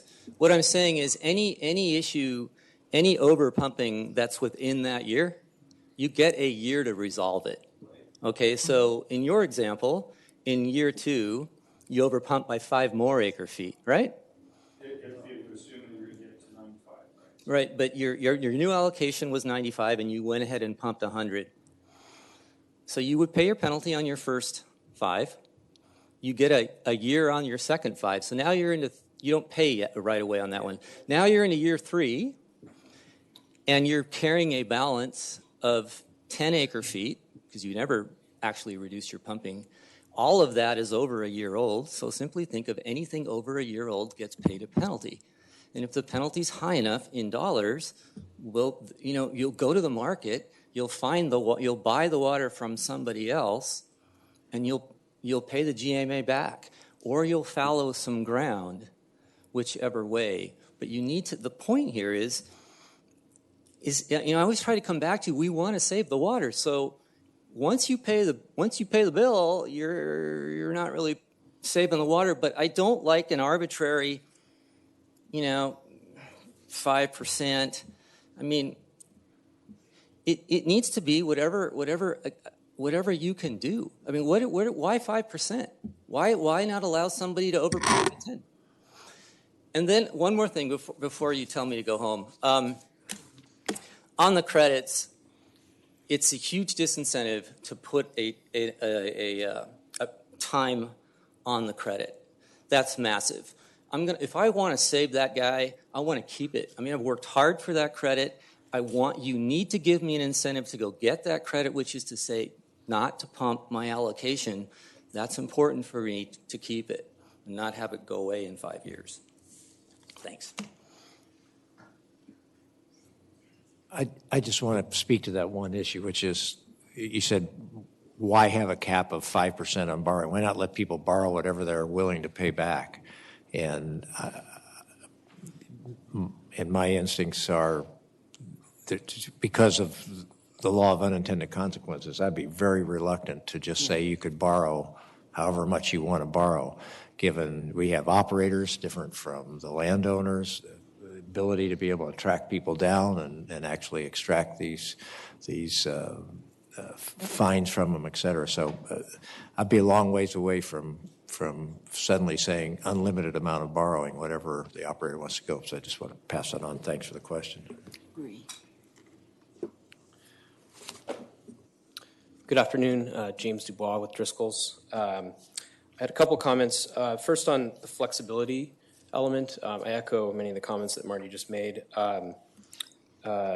These allocations are going to get quite low over time, and having a sunset period on an accrual limit or a sunset period on what a landowner or grower has generated via a fallowing process, for example, it actually limits flexibility.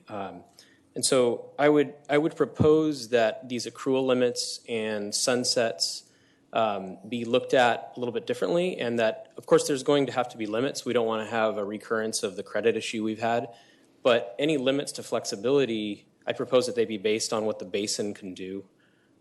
So whether it's, the basins are going to leak when there's high water levels, not everything that is banked actually stays there, right? We understand that. There may be areas that cannot be pumped.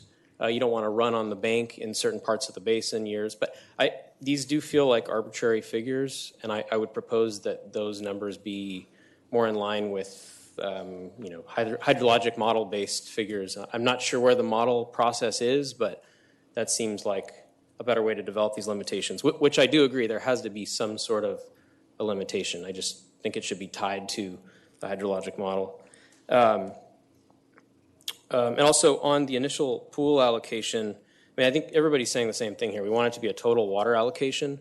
I am seeing a lot of complexity and confusion and some inconsistencies coming up today in terms of whether it's 5,000 from the Freeman diversion or 10,000 or 14,000, the inclusion of Conejo Creek water. We agree we want to incentivize the use of, everybody here agrees that we want to incentivize the use of surface water, but it's not clear to me how that's going to be done, and I don't know that at the podium is the right way to figure it out. The ordinance needs to be written in the next few days, I see that, but I would propose that there be some more collaboration between stakeholders, the GMA staff, United, and PV. It's just a couple of days, but we'd urge that more collaboration takes place before the ordinance is written. Thank you. Thank you.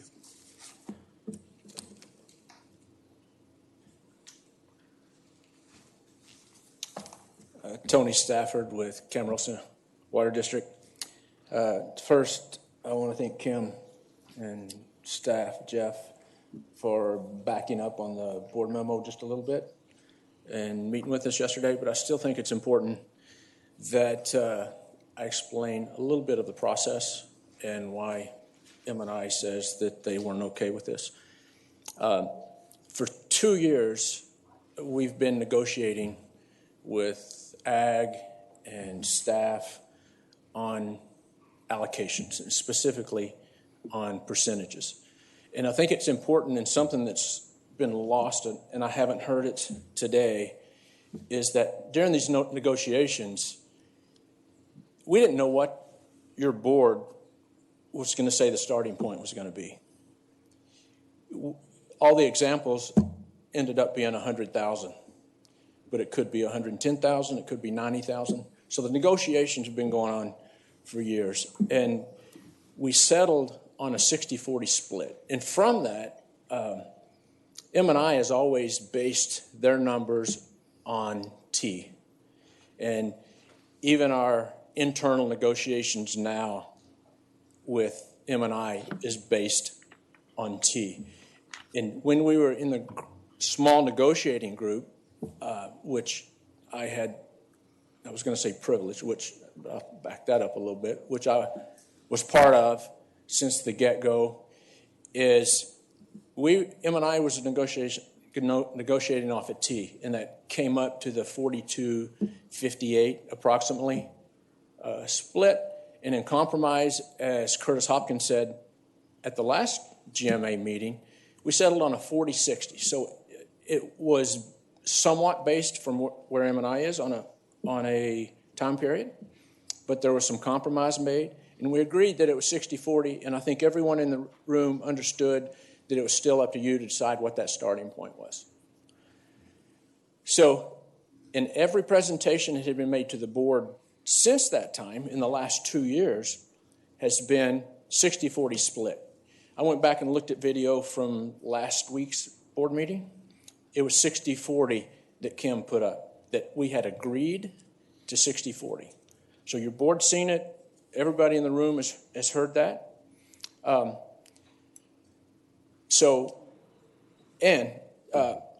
The week of September 18th or so, I was getting ready to leave town. And because the last 2 months have been spent in workshops, specifically for ag, to work out their differences in allocation. So M&I's been on, although we attended the workshops, we've been on the sidelines. The week of September the 8th, I called Fox Canyon staff. I'm leaving town. Is there anything going on that is going to affect the 60-40 split? I was assured that staff had no intentions of bringing anything back other than the 60-40 split. So the first time M&I heard that anything other than the 60-40 was when we got the board packet this week. And it was at the 28-2 number. And after meeting with staff, Kim acknowledged that it was a little bit ahead of things. So we still, and one of the problems with just finding out about this week, M&I hasn't had a chance to meet and discuss any other option than 60-40, because that's what it's been set on for the last couple of years. But I want to emphasize that number that's in there now is greatly deflated, as was mentioned earlier, because of not only Fox Canyon's regulations that required us to, and that M&I met, but also that state mandates during the drought required M&I, not ag, but M&I residential customers to reduce some agencies up to 36%. Statewide, it ended up being about 25%, and we met those also. I'll leave it at that now. But now I'm going to switch hats, unless there's questions on that. There is. There is. Okay. And I understand, I've heard nothing but 60-40 for years as well. But given that, and given where the ag allocation or the ag pool allocation is likely to start, if we use that 60-40, and I don't mean to put you on the spot and ask you this directly, but take this question back to the group and come back with an answer. Does it make sense for this board to allocate, because of 40%, an allocation that is higher than M&I has ever pumped, higher than their current use, higher than their average use in years before ordinancy and state regulation, and essentially almost 50% higher than their current use? Does that make sense to anybody? Because frankly, it doesn't make a lot of sense to me. And again, it's a rhetorical question to you until you've spoken to that group and come back, because it just seems to me, using 100,000 acre feet, for example, as the total pool, 40,000 acre feet is much higher than M&I has ever pumped. Why does that make sense today? Well, it's almost higher than we've ever pumped. That's true. There was 1 year with 41. You're right. Right.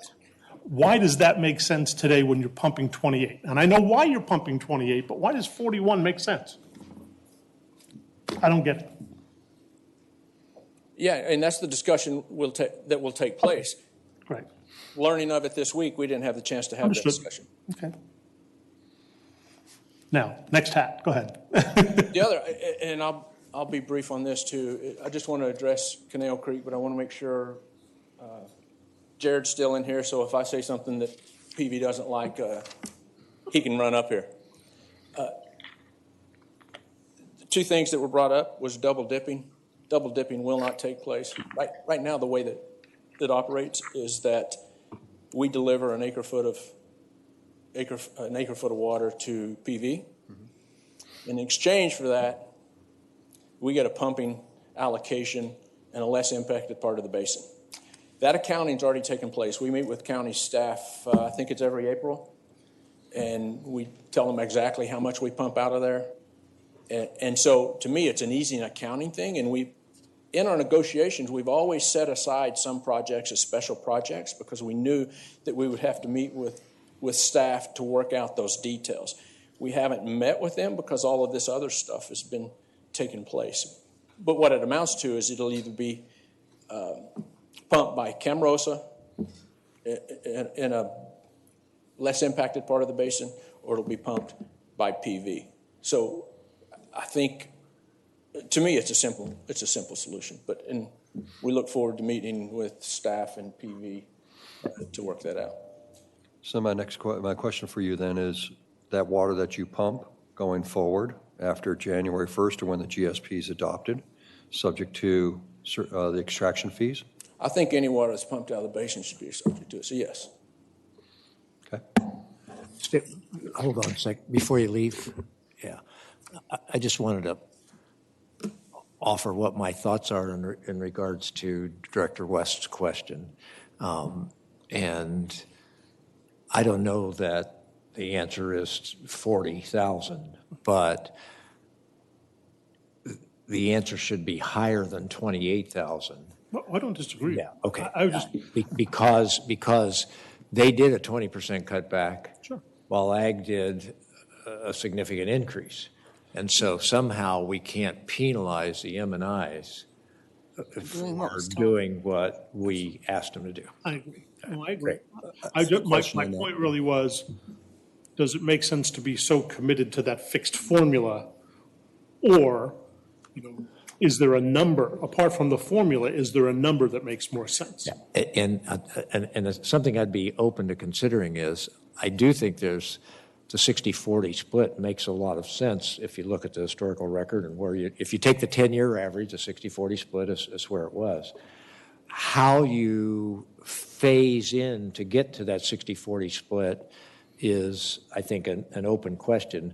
We talked here about, we don't want to have suddenly say, just because we've adopted this, we want to have everybody increase their pumping. And so we don't want to sit there and say to M&I, hey, go ahead, go from 28, go to 40 right away. But there may be some way to phase that so it stays at 60-40 for them, and the number should be higher than 28 so they're not penalized for the early adoption. Thank you. Thank you, Tony.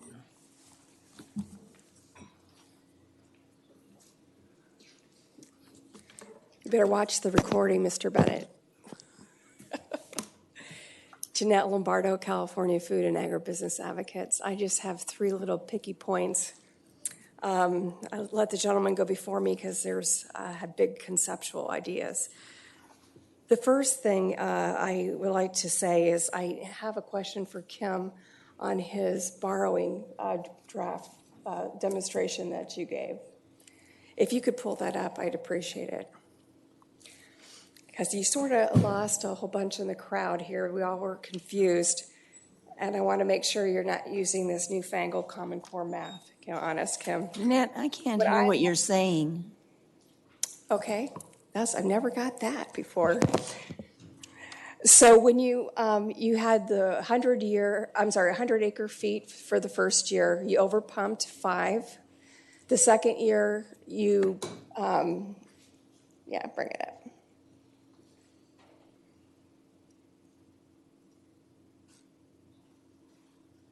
Okay. So when 100 acre feet is your allocation each year. You overpumped 5 the first year. When I add 100 and 100 is 200, 105 and 97 is 202, I only get 2 acre feet over, not 7 acre feet over. So what am I missing? As far as surcharges. The 5 acre feet surcharge is charged because you borrowed that and it was not paid back. We paid back part of it. Right, but you are correct. It's not a total, it doesn't just roll forward and you pay surcharge. It's an increased surcharge in order to affect a penalty. In fact, Director Borchard, if I recall correctly, was the one at the last meeting who said there needs to be a strong penalty and incentive for repaying the borrowing. So this was a method that we are proposing for consideration by the board that would disincentivize carrying that 5 acre feet borrowing forward year after year. It would carry forward only in a finite way, because if you don't pay it back, you pay the surcharges that were due the previous year, and then you also had a reduced allocation. But you're right, it is an increased disincentive to pay that back. Why would you not just pay a higher surcharge for the 2 acre feet you did not repay? I think that'd be easier math. Right. I think that's something you could propose to the board for consideration. Okay, there you go. Second thing, and I've made this point several times, but I can't leave without making it part of public record. Mr. Bennett, I do not agree with you. I have asked the staff to find the videotape back from when the Emergency Ordinance E initial data was reviewed by this board, and ag went down 13%.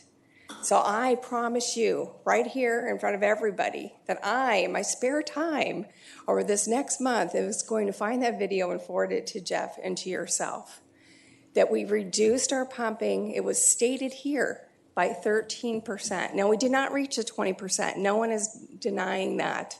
But we did do a reduction. And that has to be recognized. And in regards to Tony's remark, yes, when the governor came out with the emergency ordinance for the M&I and did the mandatory reductions, he did not make a reduction on ag because his thinking was that ag already had suffered enough. So that you need to take that into consideration, because we're remembering things that didn't exactly fall out this way. Third thing is for Mr. Aranio. In regards to United,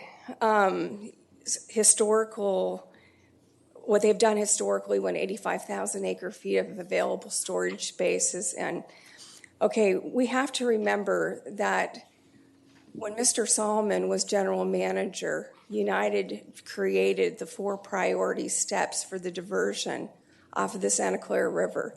That changed what had historically been done.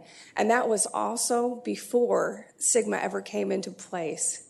So I would like to suggest, this is just a public comment to take back to your board, that we look at those priorities and make sure that they are in alignment with the requirements that we now have in front of us for Sigma. Okay. Thank you. I'll get a chance to respond to that, though, and give Sure. you, in Alden Broom's letter that he made part of this packet on his page 5. I haven't read it, so, okay. He has a graph going back to 1985 of Santa Fe. Wait, let me get to page 5. Hold on. Has a graph going back to 1985 of Freeman diversion percentages. Okay, And you see the droughts there, and you see that there was no diversions that went off, or very little of the diversions that went off. That water that was available during that time went into the spreading ponds. That's a simple fact that when the nitrates and when the I know. pollution levels get high in our El Rio field, we have to put the water in there so that we do not impact health and safety issues for Oxnard and Hueneme. Believe me, if anyone in this room knows that, it's me. Okay? All I'm asking for is that during that time and during this period, when we see the forebay is greater than 80,000 acre feet and we have seawater intrusion coming in, I understand. that is acknowledged historically, that is where the first priority's been. And that when the forebay is less than 80,000 acre feet of available storage, then there is a historical pattern of 22% of the flow was going to pipelines. I get that. But there is a distinct differentiation here for what should be health and safety versus what is a pipeline delivery and what they should be getting credit for in their water going forward. Okay, but you have to acknowledge that with the new priorities that were set under Mr. Solomon, that 22% is even gone. And thank you for bringing me, excellent segue. That was in my committee. Those priorities are Pleasant Valley County Water District gets its contractual 12.22. Wasn't public safety one? No. Okay. Pleasant Valley gets their 12.22. Okay. That's the first, because that we are mandated by. We have to do that. The fact they don't want it, we'll go back into that. 2, that health and safety issue, again, goes to El Rio in order to knock down the nitrates and keeps that safe for human consumption. 3, Satakoy well field, that we keep the forebay full and that we keep that seawater intrusion going off. Now, when it is less than 80,000 acre feet of storage, we will flip number 3 and number 4. Number 4 is pipeline deliveries to PTP and then excess water to PV.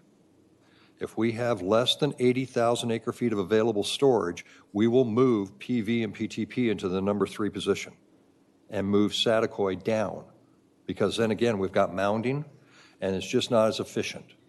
So that's a clear differentiation as where that is. And that was me. That's my committee when I set that up. And the reasons and the logic behind it. We have to take care of Pleasant Valley. I have to deal with health and safety, and I got to try and address seawater intrusion. Knock those down, I'll give the rest of the water out there as I can. Okay, but now under Sigma, seawater intrusion is addressed in our new groundwater sustainability plan.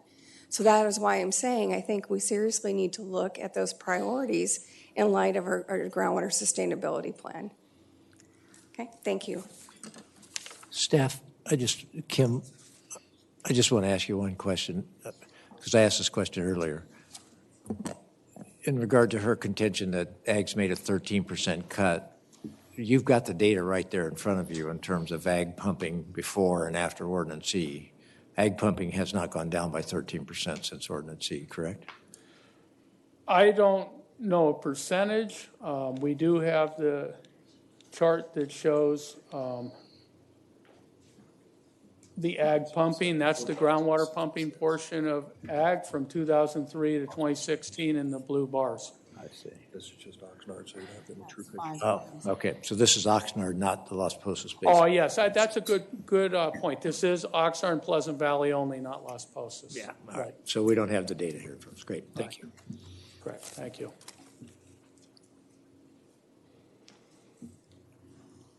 Kevin Brown, General Manager for Ventura Water. Just want to reiterate some of the things that Tony Stafford said. Is one thing I want to bring the attention to the board is we've been dealing with 60/40 since I've been here, been in the job for a little over a year.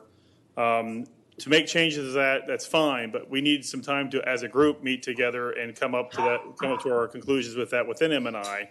And also with M&I, we report to elected officials that we have to go back and make sure I get city, like my circumstances, for us to agree to any changes other than what we've already agreed to, the T, 40%, I will have to go back to my water commission and then back to my city council, which is not a quick mechanism to make it happen. Plus, I need to be able to, so we need to meet together first with an M&I, then we need to take it to our elected bodies. And I just want to remind the board of that. Thank you.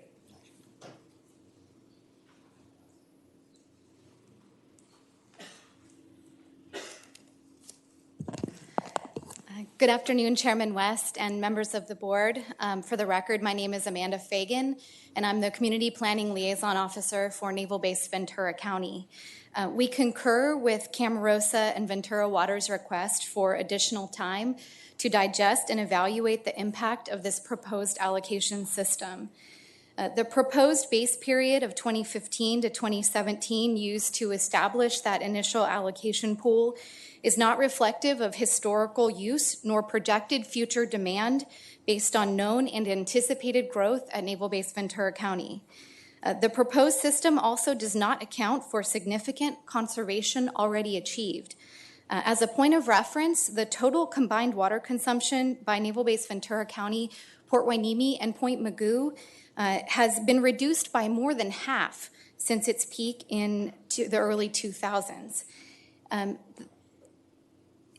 Also, to answer a question posed by Director West of Mr. Stafford, at least in part, the proposed initial allocation at current pumping levels that holds municipal and industrial users at fixed current levels eliminates the ability of municipal and industrial users to accumulate any groundwater allocation savings that would provide flexibility for future growth or to respond to emergencies or other changes to imported water supplies.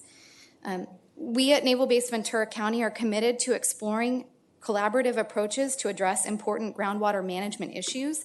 However, the groundwater sustainability plan and allocation system must adequately acknowledge and articulate federal water users and use. Our objectives related to water continue to focus on mission sustainability, compatibility, and resiliency. Thank you for your time and attention. Thank you. Good afternoon, Tom Deerdorf on behalf of Deerdorf Family Farms.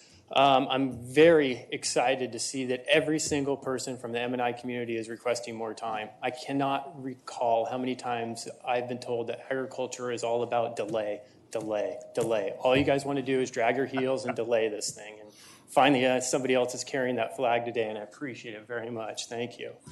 Also, I've tried everything. I mean, I've written letters. I've tried to be the angry guy up here. I've tried to do everything I could to get 60-40 on the table for discussion.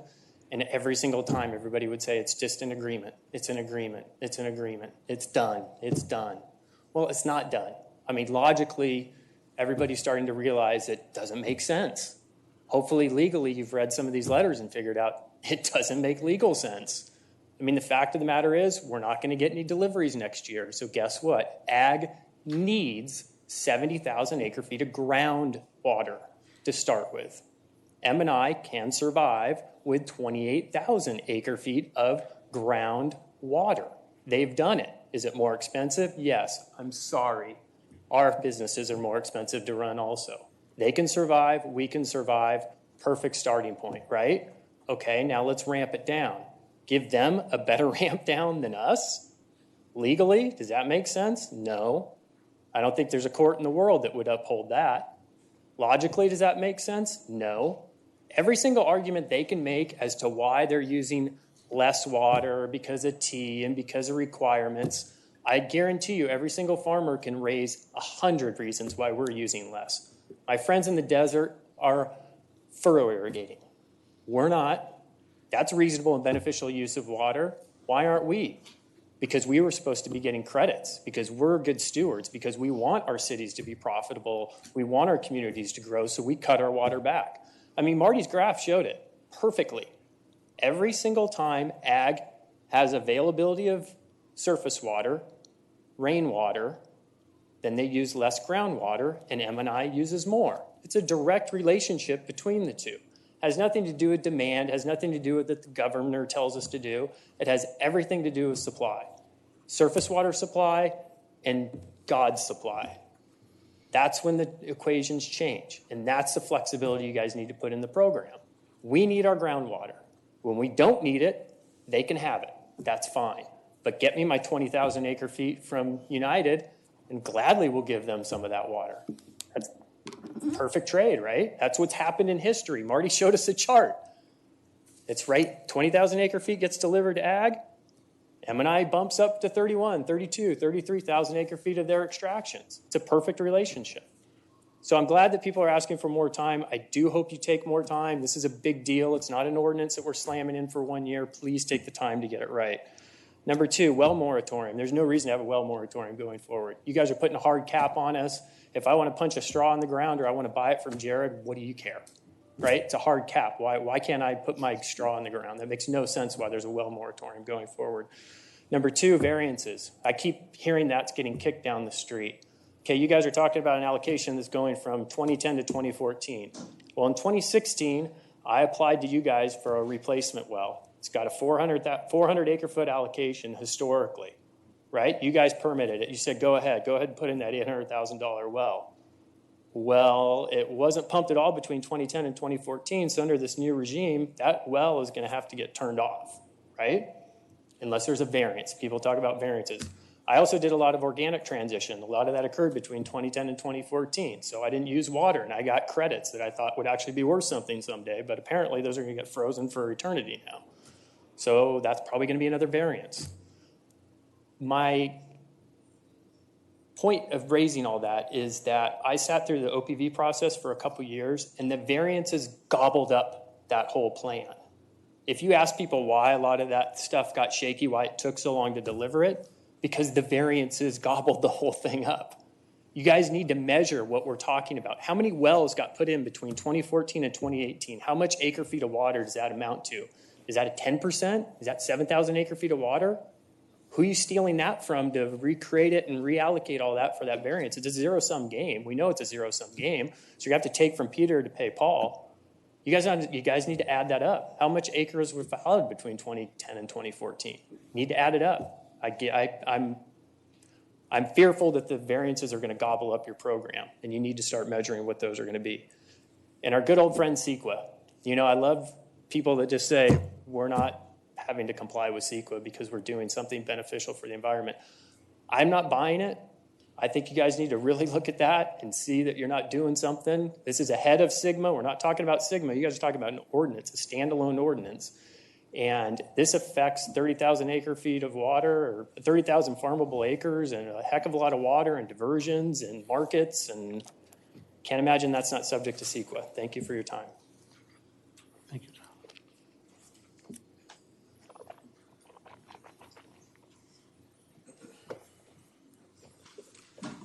Good afternoon, Chair West, directors, staff. Kim, thank you for your presentation. Right on point. And I think it made it very clear to all where we stand. Over the past couple years, we continue to hear that the implementation of IAI didn't work. And I haven't wanted to bring it up, but today, hearing repeatedly that one group made the cuts and the other group didn't is concerning. And it's concerning because I'm hoping the board is interpreting the data correctly. In front of you today is the second time your staff has presented to your board evidence of ag making cuts and evidence of the IAI working. Look at year 2014. You have a 74,139, 15, 71,930, 16, 66,239. Those are the 3 years of the IAI. That's over an 8,000 acre foot reduction in ag pumping. That's 11% for the Oxnard and Pleasant Valley basins.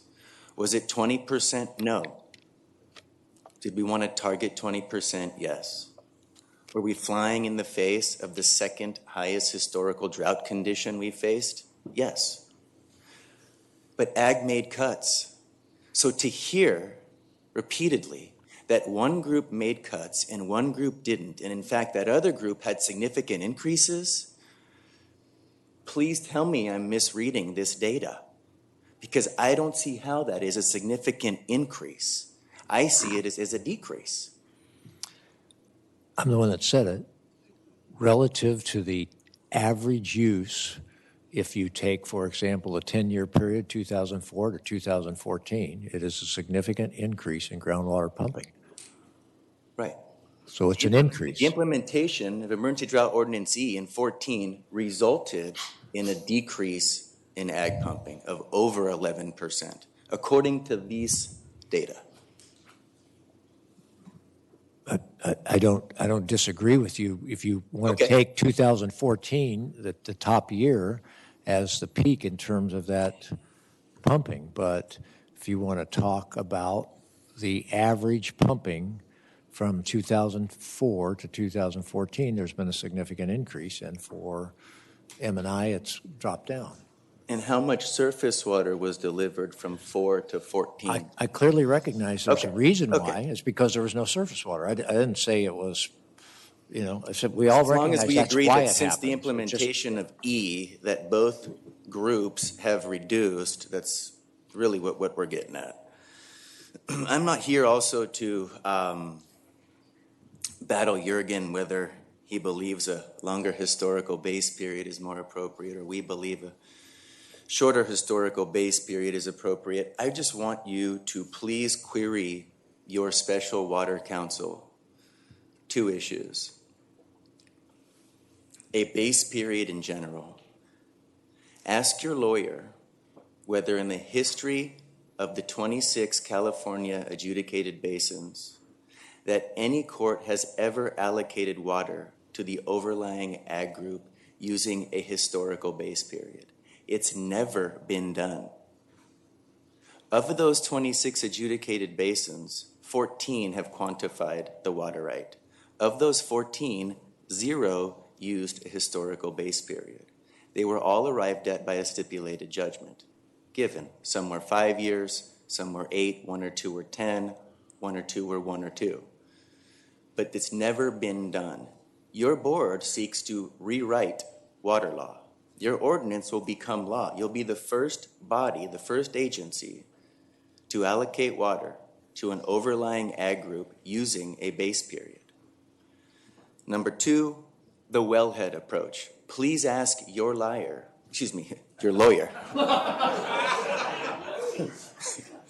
I've gotten that one a lot. Isn't that term redundant? Can you take that off the record, please? Please ask your lawyer whether he thinks a wellhead-based approach is legally defensible. I think Jurgen's lawyer, my lawyer, OPV's lawyer, most water lawyers would agree the overlying water right is appurtenant to the land. A wellhead approach severs the land from that water. If we're looking for a legally defensible approach, an approach that avoids litigation, I just please ask you to query your lawyer on those 2 items because you are going to rewrite water law. Thank you. Thank you.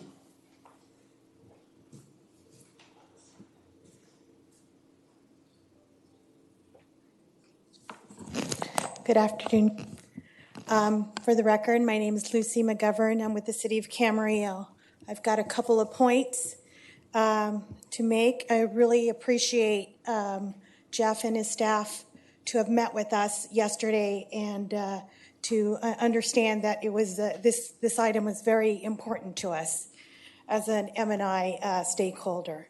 So on the 60/40, I think my other colleagues on the M&I stakeholder group have. I would definitely agree on that the 60/40 has been talked about for the last 2 years, and any kind of deviation from that, we need some time to explore other options.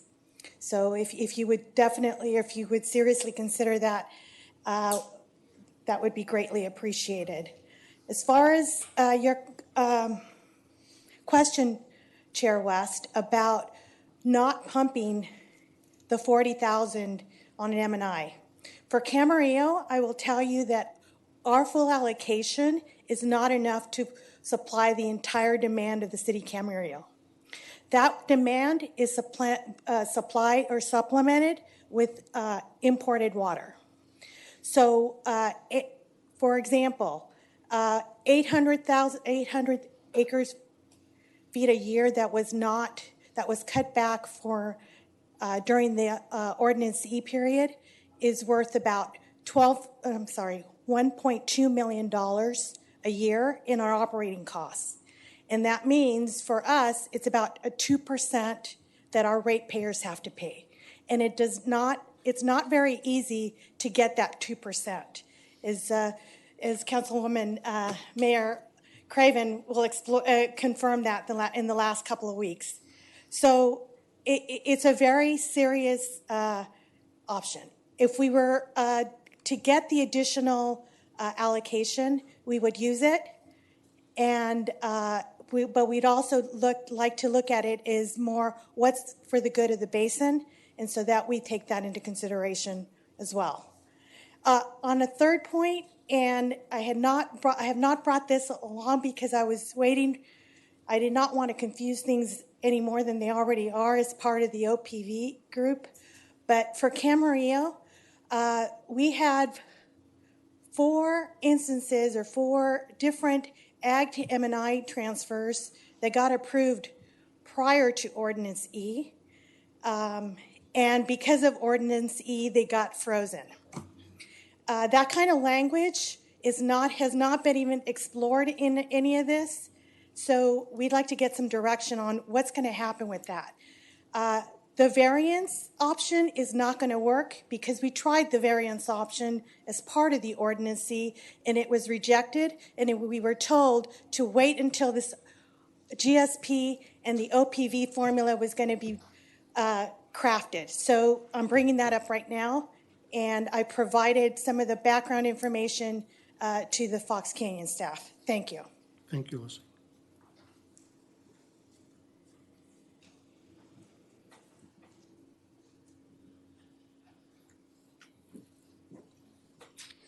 Director West, members of the board, I'm E.J. Remsen with the Nature Conservancy. I want to talk a little bit about borrowing. The Nature Conservancy is a landlord for 4 properties in the Oxnard Basin, 4 ag properties, so we're pumpers and we'll have an allocation. I've spoken numerous times about the evils of borrowing, and I still agree with that. However, I think that the staff did a really good job of trying to allay at least my fears by having a very small borrowing limit of 5%. And requiring that the owners sign off on this before the pumping is allowed to occur, and that it get paid off in the subsequent year. I still don't think it's a good idea because it doesn't do anything to achieve our GSP goals, but that made sense to me. The comments that Marty made caused me to change my mind about supporting that. He is talking about basically why 5%? Well, I agree with him on that. It should be 0%. But is it going to be 5, 10, 15, 20%? You know, that's an awful lot, and I'll get back to that in a minute, to be able to borrow. Second thing is, it raises the question about how does a landlord keep track of their tenants if there's this constant ability to roll over that. Oh, I'm just going to pay the penalty. I'm just going to pay the penalty. End of the lease, they don't pay the penalty. The tenant's gone. We get stuck with having a property that has a lower allocation. So I don't think that works, and I don't think it makes sense. There's some questions I think you should consider before. Well, first of all, none of the charts you've seen have taken borrowing into account. None of the projections that the staff has done. So you got to be careful about that. The second thing is there's some other questions that come up. Nobody talks about M&I borrowing. Is M&I going to be allowed to do the same thing that the grower is able to do, to borrow 5% or 10% or whatever it's going to be? In the allocation system, the way I understand it is that there's a 5-year true-up. So if we're over X percent, then the subsequent 5 years we have to make that up. And the way we make it up is we reduce the entire pool that's available to all the pumpers. If some or all of that is due to borrowing, then the growers or the pumpers that never borrowed are getting their allocation reduced in part because of the borrowing that occurred. At least that's the only way I can figure out how you would account for this. So it's not fair to have borrowing cause us to have to reduce the pool more when we get to that 5-year true-up. The final thing I'd like to say is I think we're creating an accounting nightmare. You've got wonderful staff here. I would not want to be the person on your staff that is trying to keep a track of annual allocations, keep track of multiple year rollovers and carryovers, keep track of water market allocations, and keep track of the borrowing and who's rolling over how much and what penalties they're going to have to pay. That's a huge job to do, and I just, I give them credit, but I would not want that job. So I think you're getting yourself into a situation that is untenable, it's not going to meet our goals, and it's really completely unworkable. So I appreciate you listening to my comments. Thank you, Jay. Anyone else?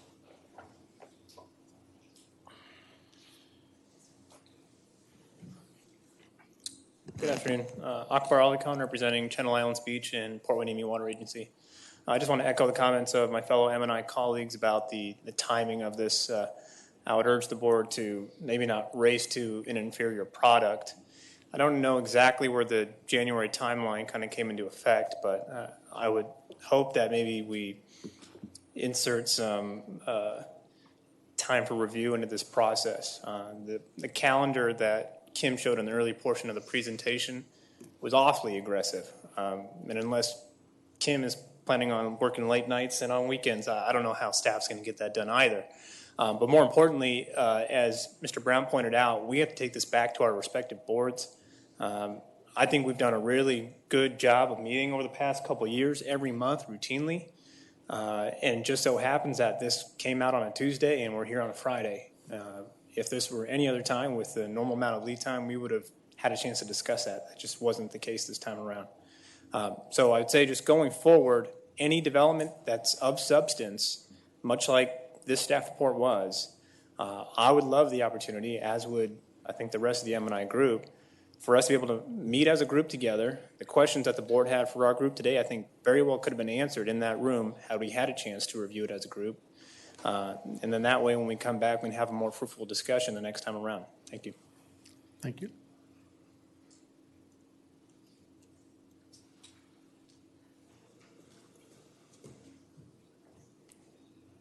Chairman, members of the board, Sherry Klima from the city of Oxnard. As Tony explained, for over 2 years, we've negotiated that 40-60 split. That wasn't 40-60 for where we would end up. It was 40-60 for how we would begin and how we would continue down the line. So if after 2 years we're suddenly switching the script by 10%, and that is a very significant 10% to the city of Oxnard, we need more than a week's notice. So I also, as Kevin explained, I need to go back after we talk to the M&I group to address your questions, Chairman, and just discuss the proposal in general. I need to go back to the City Council and get their approval. So I'm requesting that you push back your aggressive schedule and not introduce the ordinance this month, introduce it next month or further down the line. If we've been negotiating this for 2 years, I think it can wait for a few weeks. Thank you. Anyone else?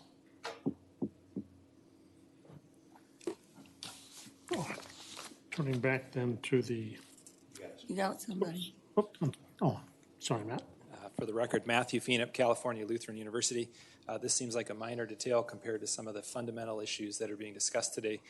But I just wanted to ask a question related to the carryover, the flexibility provisions. My understanding of sustainable yield is it's defined as the amount of water that can be removed on an annual basis while avoiding the 5 unintended consequences. And I have some concerns about 100% carryover provision. So the question is, if in a given year the total allowed pumping is actually potentially 200%, that's the theoretical maximum of the allowed pumping, does that not change the actual sustainable yield? Would the sustainable yield need to be lowered in order to allow in dry years pumping in dramatic excess of the annual allocation? So that's a question I have for hydrologists, the technical advisory group, because that flexibility provision is now 100% of the allowed pumping in a given year. Thank you. Thank you.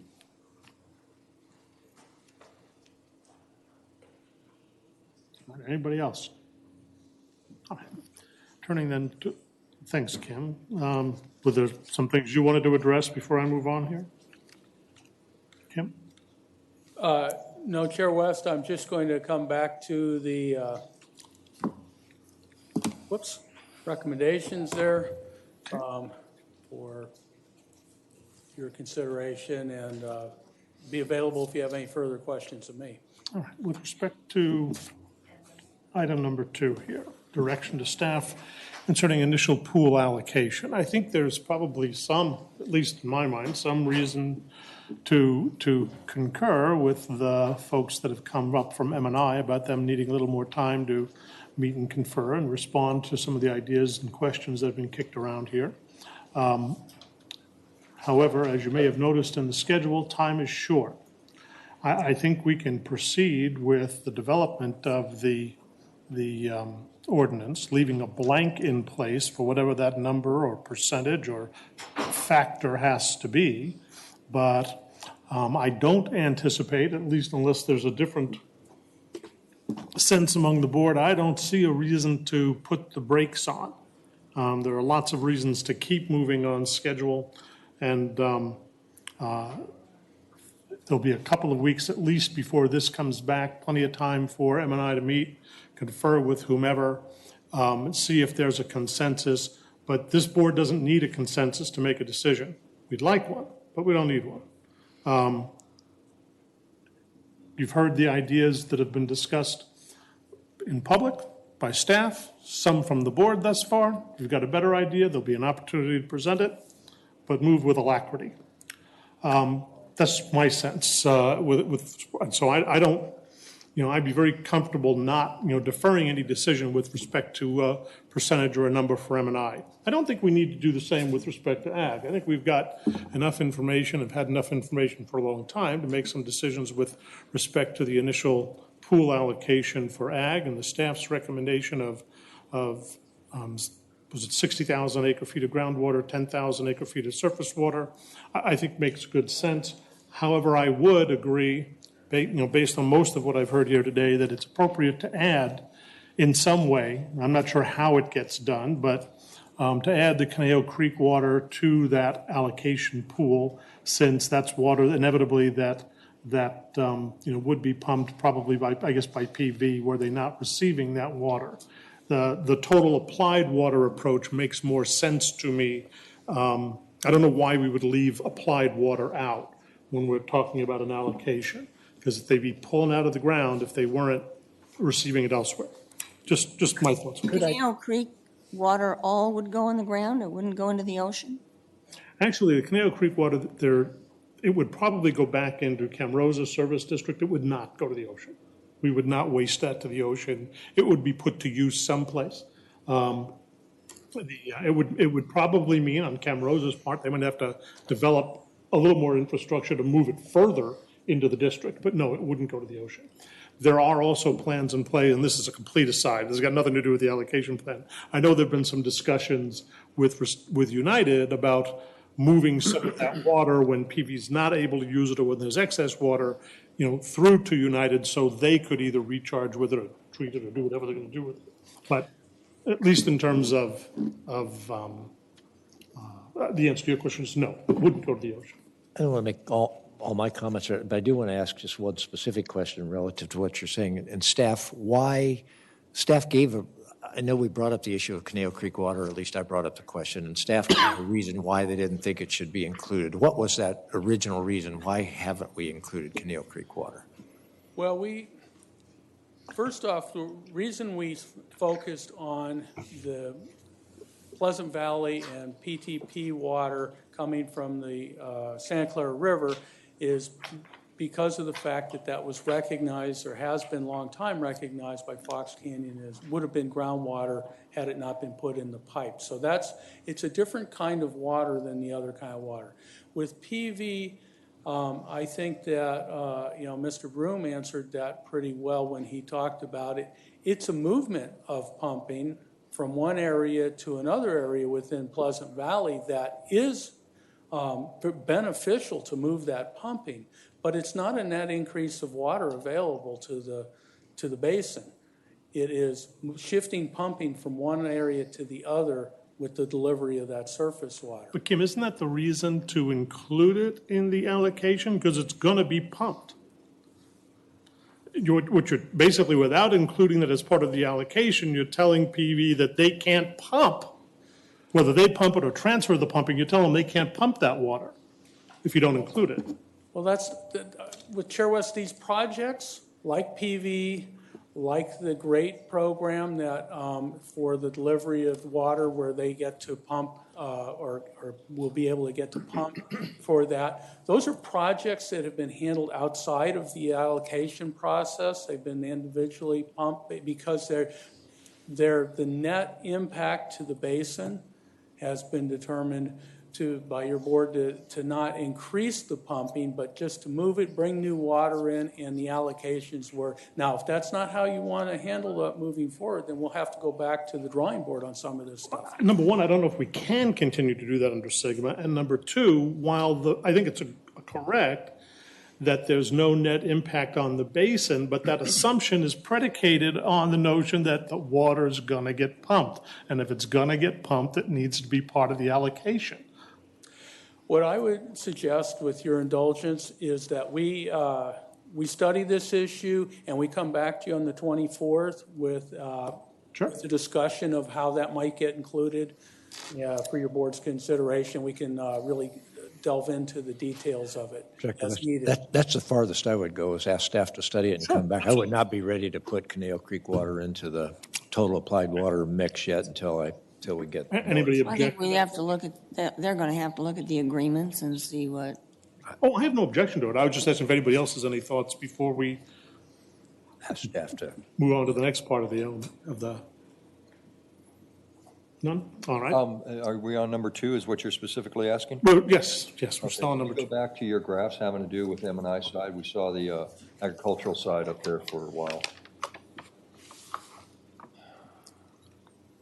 Okay, so there's the M&I side of the pumping equation.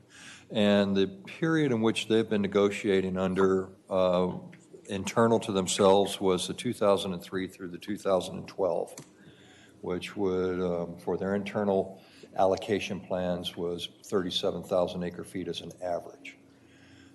If we're looking at this number for ag now being somewhere in the range of 66,000, and then we're going to have variances, it's going to take them up close to 70, I would expect, by the time we're all done with those variances coming in. M&I, I'm going to ask you to take this consideration there. Is that 37,000 number, you're not 60-40 starting off with, but if you end up at 60-40 and we're talking about 3,000 acre feet here in variation, is that a material effect in order for you to have problem with? Or can we start you guys off at 2 different numbers? That's not a 60-40 split, but you end up at 60-40 in a short time, and then ramping you down together, such as staff has proposed. Is that a consideration that you can look for, or at least take back and consider? Where I'm getting at on this is, I think the 60-40 split for myself is a critical linchpin that, yes, you need to be there at the end. I get that. I'm asking for work with us here and getting this thing started. And is that really a material amount that's going to make a bit of difference to you? Or can we start you off as such as staff has proposed? I'm not looking for an answer now, because I know you want a couple weeks in order to run this through. But I do think that is a critical thing that we need to end up and honor, and that was negotiated, and I really want to keep that in place. So that's the only thing. And again, the timeline, I'm not really interested in extending it either. We've had a lot of time on this, and I'm getting concerned about where we're bumping up against and how to get things going. And so again, I'm really hoping that we can pull a first reading on October 24th. Other comments with Last comment. See? I would agree with the two of you that there are a number of reasons why we should continue to keep the target for January 1. Number one, we lose the ability to do the whole year and keep it clean by starting on January 1 in terms of the numbers. Two, I agree. I think that there are some of these things we can get going on the ordinance, and we can still tweak the ordinance, and the ordinance is going to go out there and be reviewed by the public and everything else. We can be adjusting at the same time in that process. I agree with Director Aranio. I agree with this sticking with the 60-40 split with M&I to the extent that I really think that none of us, there's so much about the legal side of all of this that none of us can predict what would happen in an adjudication. We could get 5 of the top lawyers here, and we would get 5 different predictions as to what would happen, right? 6 in terms of that. But because of that, I think that to protect this agency and what we're trying to accomplish, I think going to the 10-year base period instead of the 4-year base period simply makes more sense for us. It preserves the possibility that we may be able to decrease the distinction between ag and M&I as we do that, because it has a clean 60-40 split, as we saw in the average there. So it would give this agency the ability to say we've chosen a base year that also fits with what we're actually trying to achieve, and then it makes it less critical for us to be making I'm not saying it eliminates, but it makes it less critical, because there's still some things we're talking about trying to work out with M&I and ag and all of that. But so I think that we should reconsider that. I think we've all been sort of like ambivalent about, we haven't felt strongly about 5-year, 10-year, all that. I'm more of the mind that the 10-year is the way for us, because it gives us that's justification for the 60-40 split. I have other thoughts about the initial allocation, but I'm going to just let that one sit out there for a minute and see what people's thoughts are about going to the 10-year instead of the 5-year. I know we still have time to do that at this point in time. Charlotte's got her hand up. I agree with Steve on the 10-year base period. I think we need to, are we just discussing that part now, and we'll discuss the other parts later? Is that? Sure. They'll be connected, but go ahead. Okay. I think it was a surprise to all the M&I, I'm not sure about anybody else, to have something different all of a sudden here today and then expect us to go to a first reading right away with a different split. As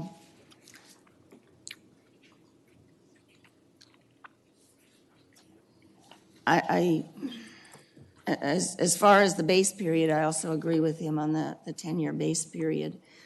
At some point, we do need an answer, the city of Camarillo, and I don't know if there's anybody else out there who needs answers on similar things, but we had ag well transfers that were approved by the board, and we need to know what's going to happen to them with our allotments.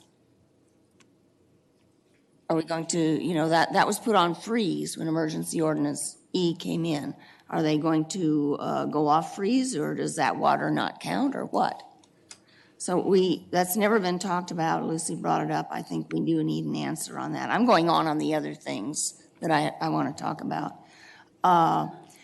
And I, too, had concerns about the flexibility, but I want to tell staff I think you have come up with a way to alleviate my concerns that I had on the flexibility. I think that when it's time to enforce it, we're going to be hearing a lot of sad stories about why we shouldn't. And I just need to say that I've always been one to say that if you pass something and it's an ordinance, then you do need to enforce it. And those are my comments on the various parts of it. with respect to the base period, I think all the legal advice has been that there's not much in terms of a difference between a 5-year base period and a 10-year base period as far as its defensibility goes. Frankly, one of the things that recommends the 10-year base period is the argument that Jürgen was making,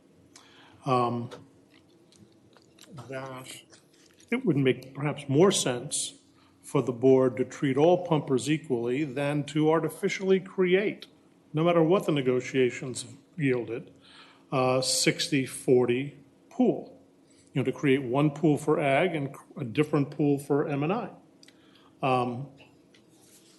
That simply, you've got a total water use and total pumping, and you allocate the pumping equally to everybody based upon that total yield, based on the averages within that base period. Now, the 10-year base period, as I understand it, conveniently comes out to be about 60-40. But rather than buy into an argument that one group or another is entitled to a separate pool, this just, has that fairness element is attractive. We don't try to go into the adjudication business or try to decide how much M&I would be entitled to if there was a dispute with overliers. We just simply do allocations based on, the average use during that base period for all pumpers. And there's a certain simplicity and elegance to that, and the 10-year base period is probably consistent with what everybody's expectations were based on those prior negotiations.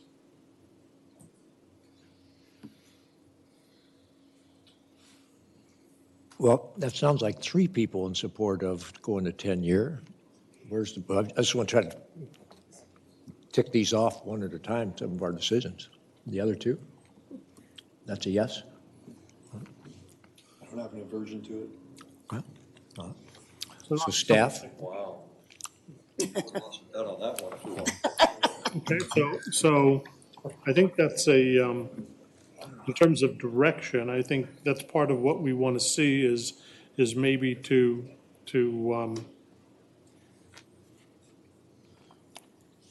take a look at that 10 years distinct from the 5-year that we'd previously indicated. Chair West, just to make sure that I'm understanding which 10-year period you're talking about, is it the 10-year 2003 to 2014? Is it? Yeah. The 10-year pre-Sigma. And that would include all water. Chair West? Yeah. Kim has a slide in his file that was used in an earlier presentation that might be helpful just in time to learn what your report was just talking about, if you'll indulge us for just a second. There it is. Yeah, so your board's seen this before, but the 10-year pre-Sigma 2005 to 2004, that's what you're talking about? Yes.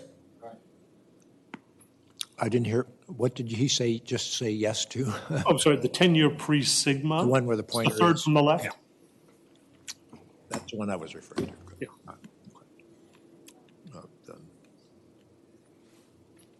All right.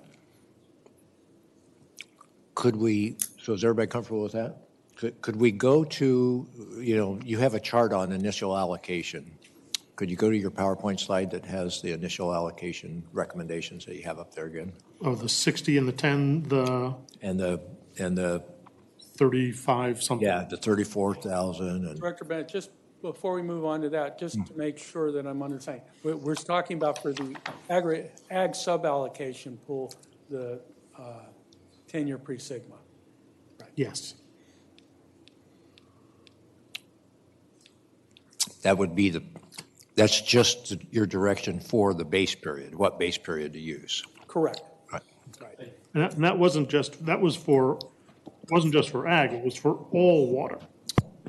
Okay, for ag and M&I. Yes. Yes. For the total. Yeah, not just ag. You with me? You look confused. Well, yes, you're talking about for setting the initial pools, and then M&I,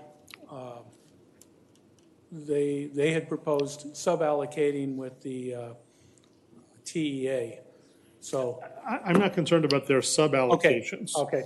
At this point, we're not talking about anybody's ags or M&I sub-allocations. We're just talking We're about. just talking about, okay, the pool. Very good.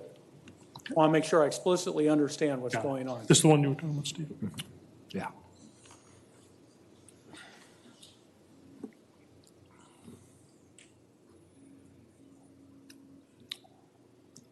So the total allocation, I'll let Kim finish there. So the total allocation, if we follow your initial allocation for consideration, your recommendation here, is your total allocation here 105,000? 95,000 groundwater plus the 10,000 projected Santa Clara River water deliveries. That's correct. Mm-hmm.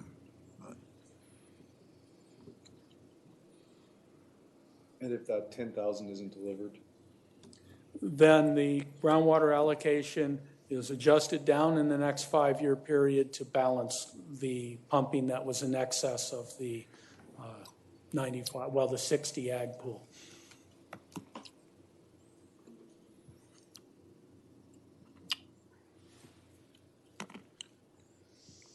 Now, my sense,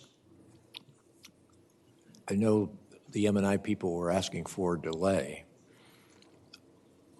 but this is an initial M&I allocation of 35,000, which is more than the 28,000 M&I is pumping right now, and ultimately preserves the 40%. When we do that, I don't know whether, if we're on the 10-year and we're going 60-40, whether we can actually do an initial allocation of 35,000 of 105,000 and still be consistent. So that's the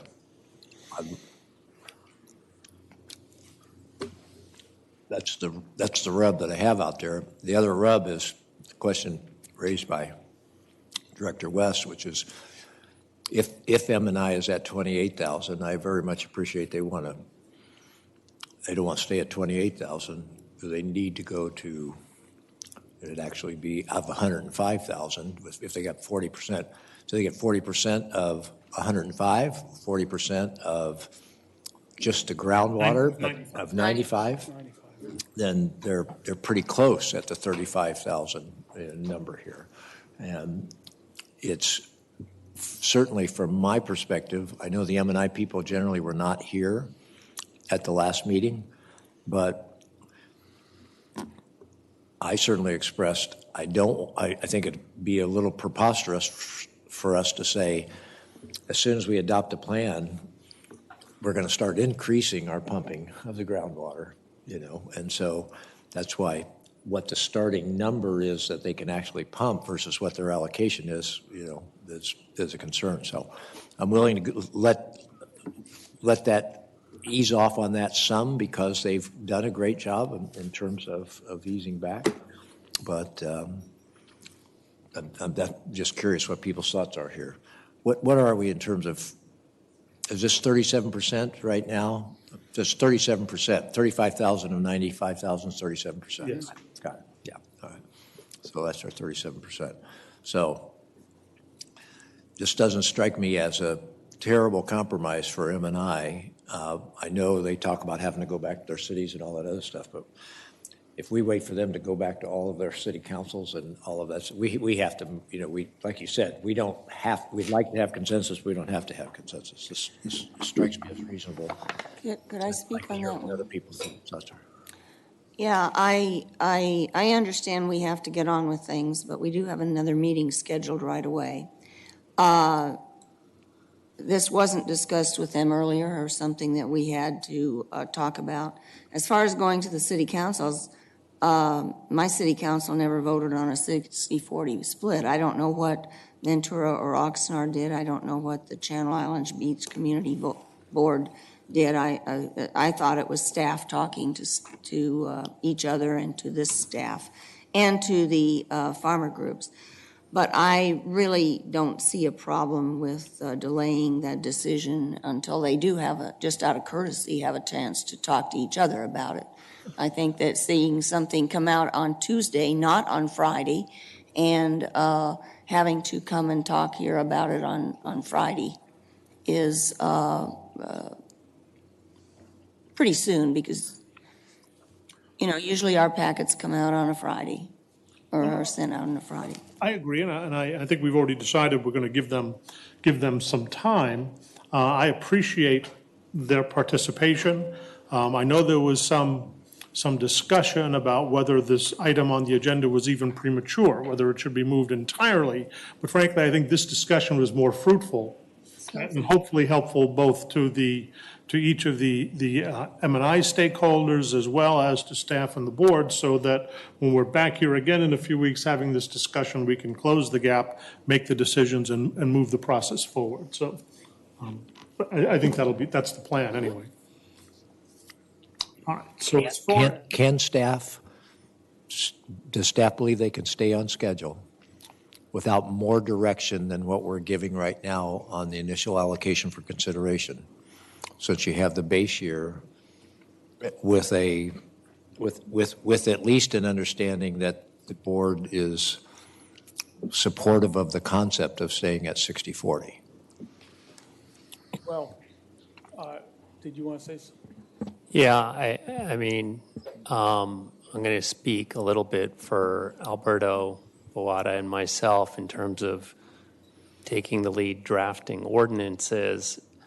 With, I think, the amount of uncertainties, moving parts that we're talking about, I am going to be, we're going to be being awfully creative drafting something, and I don't think that's what you want. Can I offer a suggestion? I haven't heard a better compromise than this right now. And I don't mind starting with this. Let's still hear from the cities. This allows the cities to actually increase pumping over where they are now. Doesn't let them get to go to all the way to 40%, but I think that begs the question that Director West said. Based on what would we say, hey, we want the cities to go all the way to 40%? We're fine letting, creating some gap there. And as they have these conversations, it's going to be easier to adjust an ordinance that's written than it is to try to craft an ordinance in complete vagueness, right? That is true. I wouldn't be opposed to that, but it's just my thoughts in terms of trying to move the process. Well, from a drafting standpoint, that makes a lot of sense, to draft it with these assumptions, subject to these assumptions changing at the next meeting. And that would probably, from a construction standpoint, make it easier to draft. Okay, go with that. Any disagreements? Any different instructions to staff with respect to that issue? Once it's drafted that way, is there any chance that we're going to listen objectively and perhaps change it? I know I will be listening objectively. Until we take action, the ordinance is just ink on paper. It don't mean squat. So yeah, it's easy to change. And Director Craven, I would just say very much I am. I think there are some good reasons to try to stay on schedule. I think the attorney really makes a point. How much can you just do it completely vague? I'm very open to that. And quite frankly, I walked in here thinking 60/40, and this question that was raised by Director West, I think the cities would need to be able to make the case. Why should they need more than 35,000? And I'll just say it frankly, when I heard Lucy say, hey, this is a 2% hit, to the ratepayers. I don't want to be insensitive to the ratepayers, but water's going to get more expensive for everybody in this county. And a 2% hit it's hard for me to go, that's really the issue. The issue is protecting this basin. And so to just have everybody switch their state water purchases to groundwater just because it's cheaper is not going to be a compelling argument for me. I'm willing to let up some because they've really done a good job. But for me, that wouldn't be compelling. So I need a more compelling reason than, well, we'd just like to save some money for our ratepayers. I don't want to penalize them enormously, but if you're talking about 2%, I think our responsibility at that point, when we're going to be putting in sustainability fees of potentially hundreds of dollars, I think we ought to be able to say, well, and the cities will have to still continue to buy some state water. Right, and it isn't just that when the cities were reducing. I think the point they made was that they were under a mandate to reduce. We were asking them to reduce. It isn't that they switched pumping to buying more state water.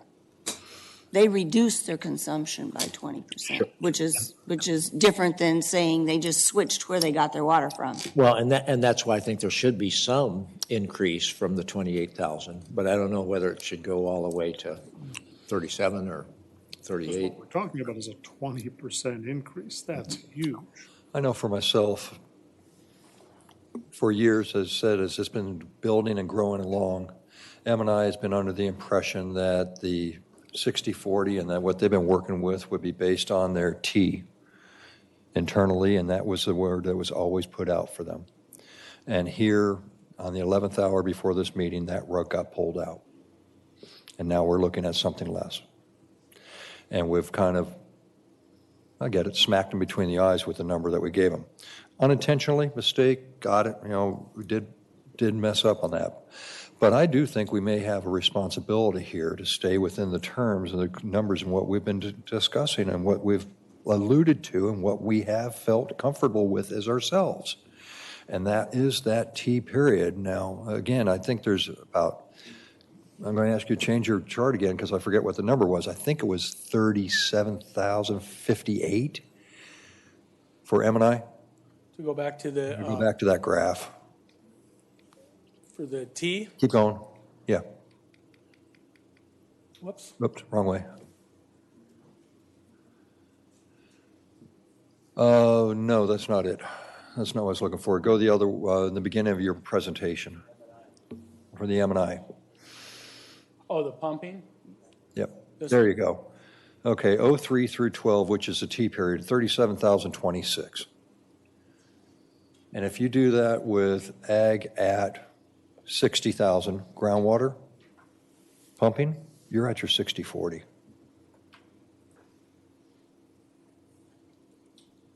No, the 2003 to 2012 period was 57/43, I think. In any event. When you're matching the two, I get what you're saying. I absolutely agree with that. I know what you're saying there. We're using was it 2005 to 2014, that 10-year pre-Sigma base period. That's the one that has, that was the only base period that had the 60/40. But irrespective of, and what we're discussing is getting to 60/40, not starting at 60/40, but getting there. And so, I guess it's that concept that, we'd like the M&I group to discuss among themselves and come back and talk to us about later. In answer to your question, Director Craven, I'm completely open. I'm trying to be honest with them so they know what my concerns are. Right. And I think if I was in their spot, I think they'd like to hear what I think about a 2% increase. But just like we changed from 5-year to 10-year today, I could see changing the ordinance, on this issue. Right. So you want me to make the motion? I don't know how you. I don't know if we did a motion. Was this something? Just to receive and file and provide direction. Yeah, let's provide provided direction. Now, there's also the flexibility elements. Anybody want to start? I will. The more, for me, the more flexibility that we allow, the more borrowing, the more credits, the more accruals, whatever name you want to get it, the more we cut the legs on the market. And I think it's a fundamental question that we need to ask ourselves, which do we want? Which is more important, or which do we think is going to be more successful, so we don't kill the market by 100 paper cuts type thing. I want the market to be the primary driver. I want that. I like that. I think that has great potential in it, and that's one that I happen to believe in. If we are going to consider credits, here's one that I think that maybe a reasonable thought should be. Again, I'm going to tie it back to where our sustainability goal is of holding seawater intrusion, and that comes back to when the forebay is at greater than or less than 80,000 acre feet of storage. If there's greater than 80,000 acre feet of storage, we want water to be saved and put in the basin, and we know it's not going to go offshore. When it's over 80,000 acre feet, we know we're now pushing seawater intrusion out, and that water does have the potential to leave the basin. So if you're going to do that, if you're going to have accruals and you're going to allow someone to bank their unpumped allocation, the idea that I have here is that while the basin is in inward flow or seawater intrusion or greater than 80,000 acre feet, have your credits, put them in there, and they stay. When that gradient reverses, then you have 5 years to get them out and get in compliance with staff's recommendations. You have 5 years to get back to within 100% of what your current year allocation is. You can put them on the market, you can sell them, you can pump them. But that way there, it does give an incentive, and water kept in here while we need to have and get that gradient reversed.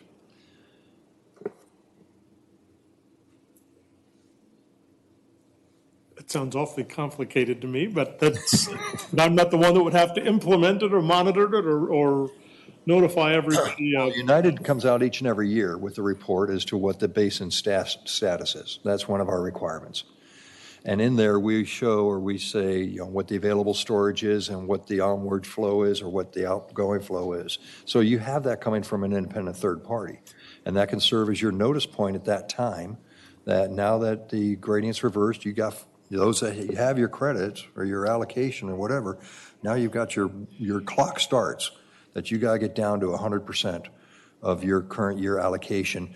And now that's, you know, at that point in time, you got to get rid of them. So safe yield's determined to be safe. And with that understanding, would it not be cleaner if you were to take, say, 95% of what you saved in credit, assume over that 20-year period that you reach sustainability, that you can conserve, let's say you save 10,000 acre feet. You take 95% of that year over year over year over year, and you can credit that and use that instead of having a cliff after 5 years or perverse incentives to either sell or buy because of that 5-year period approaching. Would that not spread that over those 20 years more cleanly? Could you explain that a little bit more? 95%, what do you mean? So if you were to save water and credit that, bank that water, to carry it over to the next year, instead of having it approach the 5-year period where it needs to be off the books, so to speak, would it not be better to just take a percentage of the water that was saved and allow that for carryover, assuming that there's drainage from the aquifer, that the aquifer is not static? So each year you get 95%, then you get 95% of that, then 95%. So to keep decreasing by 5%. Or some variant of that, obviously based on, you know, hydrological data, not me spitballing. But would that not be a cleaner approach as opposed to having a 5-year period where suddenly, you know, you come to a reckoning point?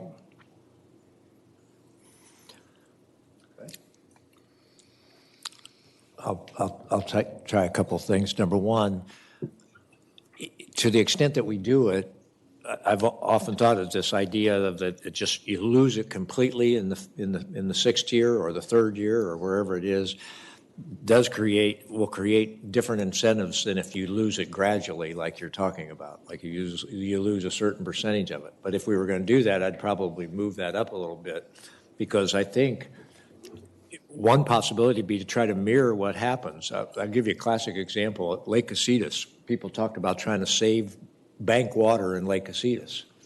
Well, that's really what you're trying to do here. You're trying to bank water, but there's evaporation at Lake Casitas, and there's when the lake fills. I hope we get there someday, but whose water spills, right? Well, the same thing happens with, so the idea that, you know, this is like a perfect bank, and you just put your, that's kind of how the old credits were. It was a perfect bank that failed because everybody thought it was a perfect bank. You put it in, and no matter what, it's always there, and you can always get it.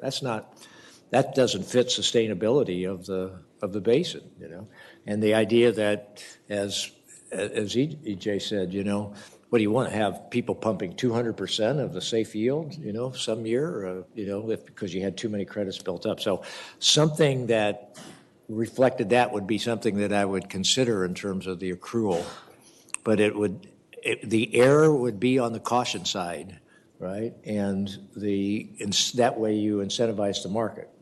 But you don't sit there and say, hey, our goal here is just maximum flexibility, because that creates those problems. So the first thing that I would think that we may be in agreement on, I'd like to see if we are, and that is staff's recommendation that we don't sign off on this until we know what else we're doing with the GSP, because the last thing we want are unintended consequences with credits. And credits easily, until you know everything you're doing, you just don't know whether, you really have to think that one through. Whether the attorneys can live with, that, I assume they can, because it's in staff's recommendation at this point in time. But if you want to get some general feedback, you're getting that. The other thing I want to offer too is the issue of borrowing. To the extent that this board originally said we weren't interested in borrowing, I think we opened ourselves to the issue of borrowing with the argument that was made by Marty at the last meeting, which was, it's the last month, you're just right at the edge, That's a pretty compelling argument to make, although if you have a water market, you could go to the water market and you could buy it, right? But not being 100% certain of that, if there was a small thing, but then see how quickly it can turn from, well, let's do this borrowing, to, well, let us borrow however much we want to borrow. Yeah, just leave it on us in terms of paying it back. And it's really creating a different kind of market, which is you're paying penalties if you don't pay it back. So we have to create some kind of thing like that. So staff came up with, I think, something that's reasonable for that argument about the end of the growing season, and you just have a few weeks left, and you wanted to be able to borrow. But I'm not, completely sold on that. So I was going to raise something along the lines of you got to really mirror what's really saved. So similar to your arguments and your arguments about that in terms of credits. But I don't have it all worked out in my head what I would support at this point in time, except delay. All right, on the credits part, because staff's recommending, let's get the rest of it figured out and then do that. With respect to flexibility, in terms of, I guess, the staff's recommendation with regard to the elements of the flexibility plan, I don't have any objection to any of them. I think a sunset provision is imperative to avoid the long tail that credits can create. Whether a 5-year sunset provision or a 10-year sunset provision makes more sense, I'd be ambivalent about the difference, whether it falls off year over year or on a percentage basis each year. I'm open to be persuaded on either approach, but I think a sunset provision is absolutely necessary, or we'll be having these conversations of credits 10 years from now and 20 years from now and into infinity. We want to avoid that. With respect to borrowing, with all due respect to all of the good reasons why it might be useful, I just hate the idea. I just don't like the idea of creating a borrowing system. I see too many potential problems. To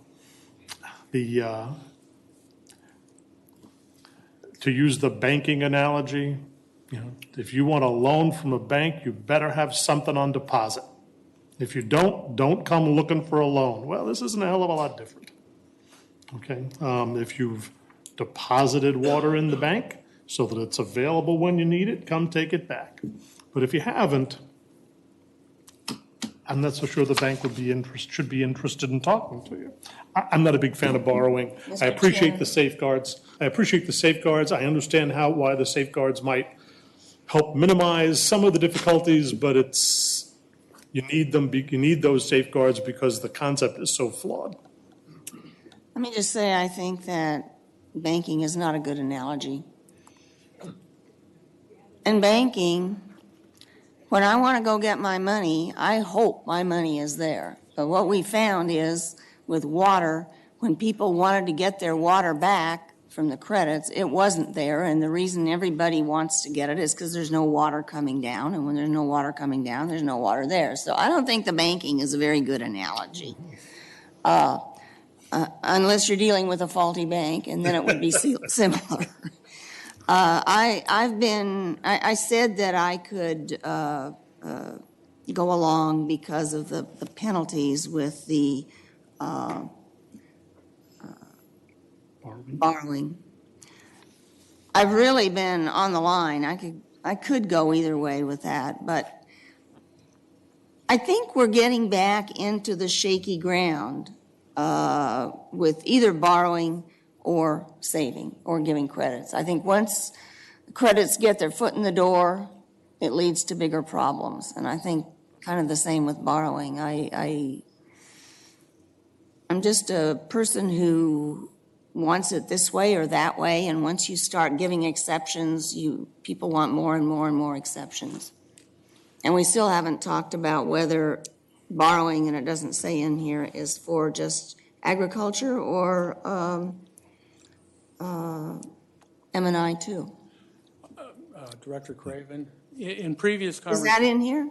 It's not in there, but it's not in the staff report, but in previous discussions, we have talked about M&I having whatever flexibility that's available to ag to be available for M&I. They've asked for that, and we've discussed that past, but I did not include that in the board letter. Okay, I thought maybe I missed it.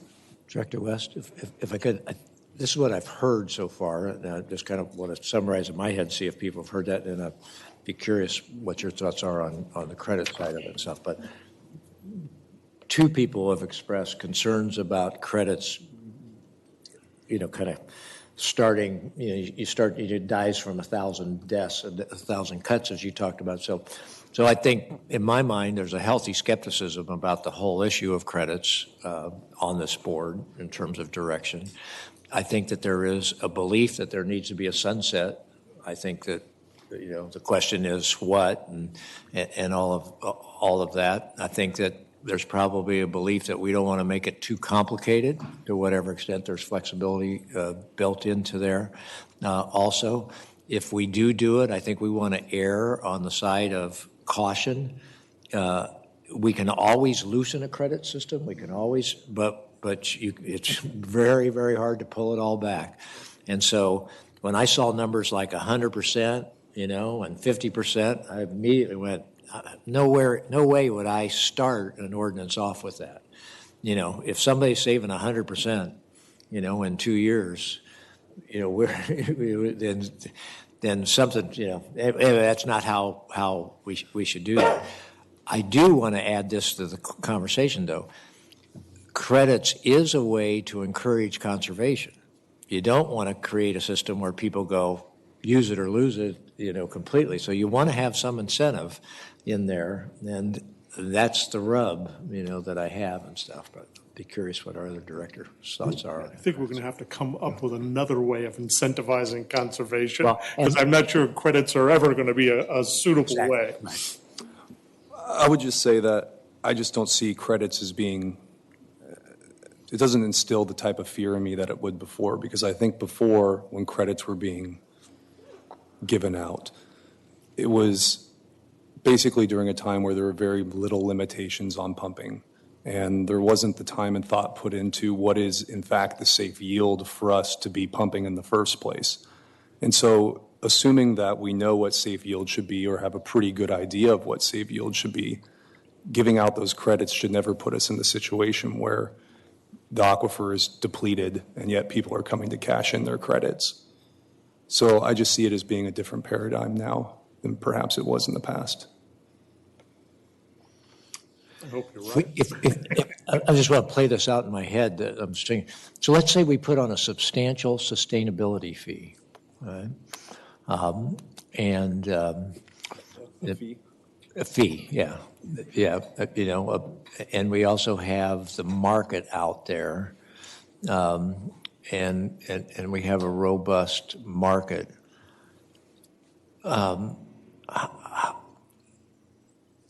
How do credits play into that from a positive standpoint? Are we talking about the flexibility accrual? We're not talking about Yeah, past credits. that's right, But- flexibility accrual, right. Talking about these here. And I don't have the answer in my head. I'm really throwing it out there as I'd like to think that one through a little bit. What's the impact? You guys in water that know. Where I thought you were going with that was if there's a substantial sustainability fee, and there is water available in the water market, would it be appropriate for the GMA to use some of that money to buy that water and retire it to the basin? Well, it certainly is one of the options. I mean, it's just like. No, because we're not a buyer in the market. But it fits under the fallowing of the land. I mean, we've actually talked about that in the operations committee as one option. Is we could take the sustainability fee and we could pay people to not pump, fallowing their land, right? In terms of doing that, but. I think we make a better decision on the credits if we think that through, which is, as you said, it's not like the old days credits. It's different. And for you, it doesn't give you too much concern. But it strikes me it's more complicated than just knowing what our sustainable yield is.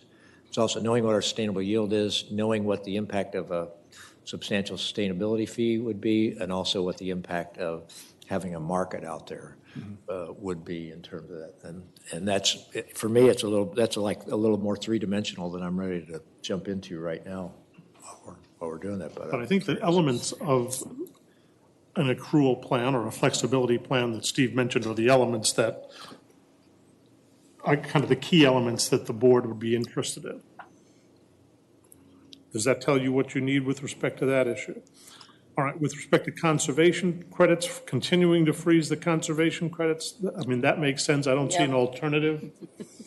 And then with respect to the extraction facilities, Tom raised an interesting point. If there's fixed allocations, what difference does it make if somebody drills another and wants to spend the money to drill another well and not going to be able to pump an extra gallon of water? So is there a reason? If we're going by wellhead, does it get an allocation? I think it's a potential confusing factor as we're trying to allocate by wellhead and trying to move to a system and eventually do it by land. So I think we've been frozen up this far. I'd be really reluctant to Because break the freeze. replacement wells are allowed. Right, that's true. We may have to revisit that as part of the process of moving toward a land-based system, but until we do, that would make sense. Any disagreement? All right. Have you heard what you need to hear so we can have the rest of this meeting? Yes, Chair West, we will come back to you with some answers to some questions and a draft ordinance. Thank you very much, Ken. All right, don't move far, because actually, number one is Arnie's, I guess.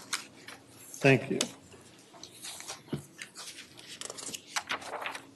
While they're loading that up, Arnie Anselm, staff to the GMA, Director West, directors.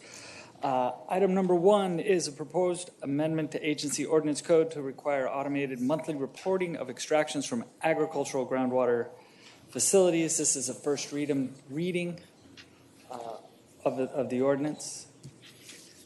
Currently, agriculture extraction reporting is done semi-annually on January 1st and July 31st, and we use that data to calculate pump fees and surcharges, and also the extraction data is put into the models to determine sustainable yield.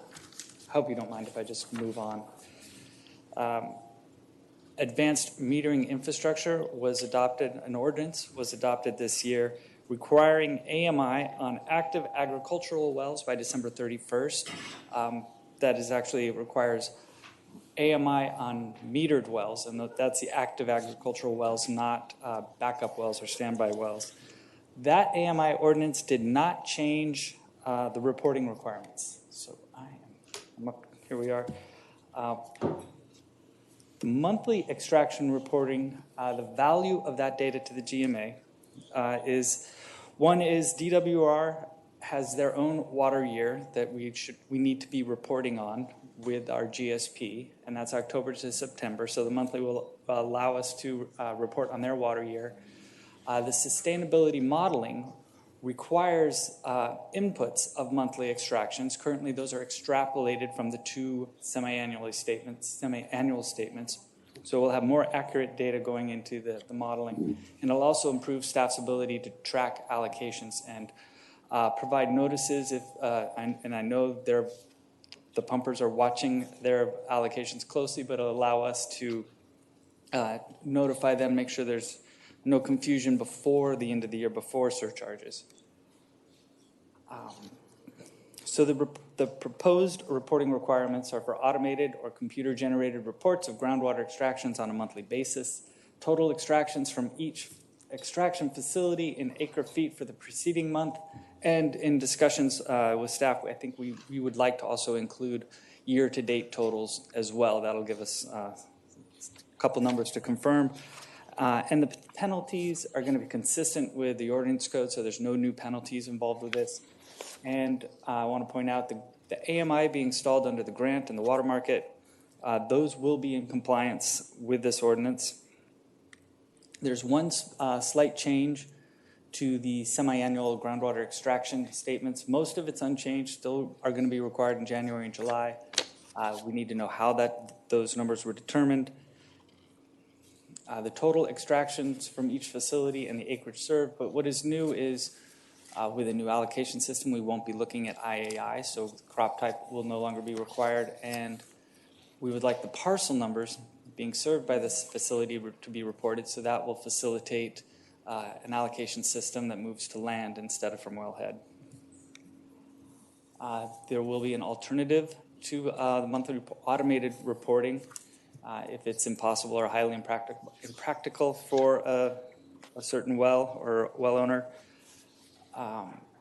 It would require still monthly reporting, but through a photograph of the totalizer of the meter. And since this is a variance that has a different penalty set, if it's not reported more than 3 times in 12 months, it'll trigger a visit by agency staff to do that meter reading, and the owner of the well would be responsible for all costs. There will be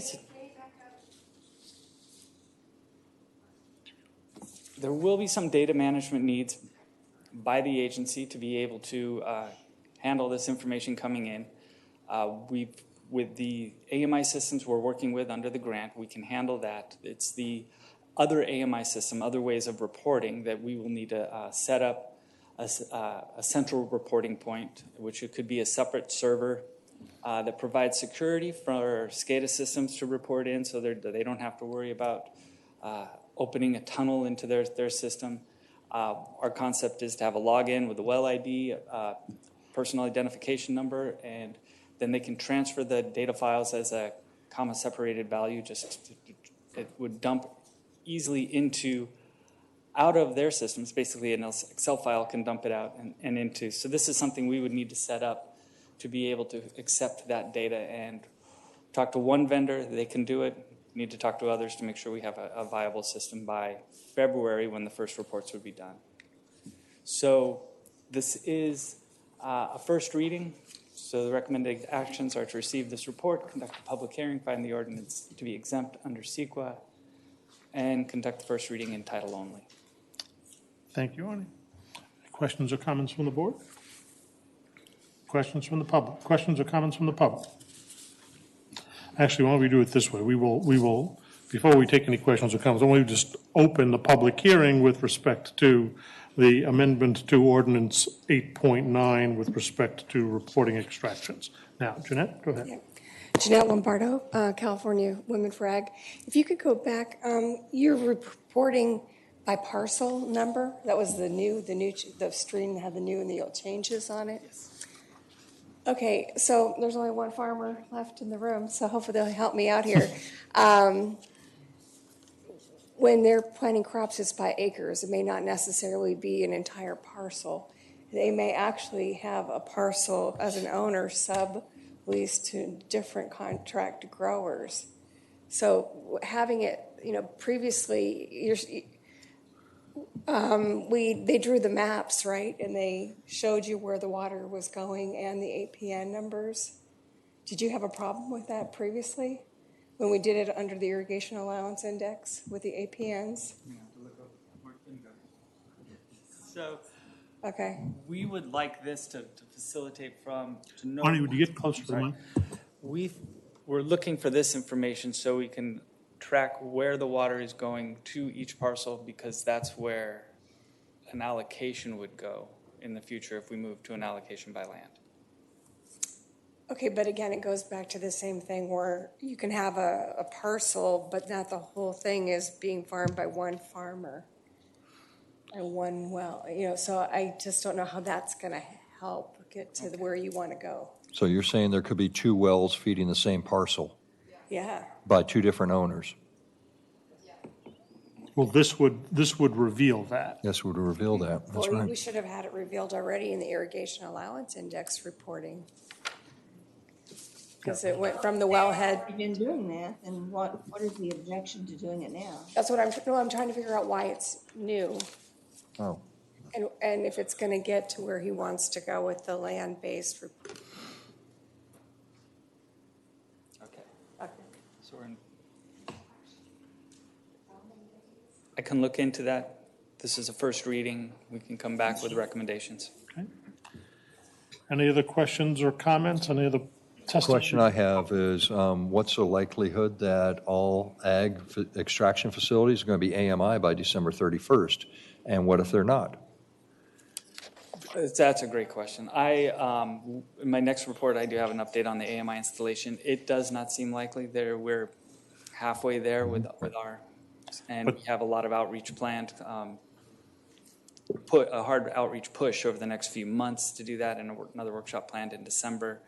But it's already mid-October. But I think the answer to the question is in 2.3.2.1. There's an alternate method as part of this revision to the ordinance. There's an alternate method for reporting, assuming you're not reporting electronically already. Okay. Thank you. There's nothing further. We will close the public hearing. I guess we need a motion then to find the ordinance to be exempt under Water Code 10728.6 and CEQA, and to proceed with the first reading. I'll move that it's categorically exempt. I'll second. We need a roll call, please. Chair West? Oh. We're voting not on just item 3, but item 3 and 4. 3 and Conduct 4. the first reading also. Yes, to right? conduct the first Yes. reading. The staff recommendation. That's correct. Chair West? Yes. Director Bennett? Yes. Director Aranio? Yes. Director Craven? Yes. Director Terry? Yes.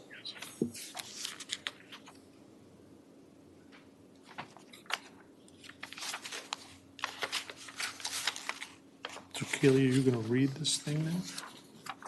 An ordinance to amend the Fox Canyon Groundwater Management Agency Ordinance Code relating to reporting of groundwater extractions for agricultural extraction facilities.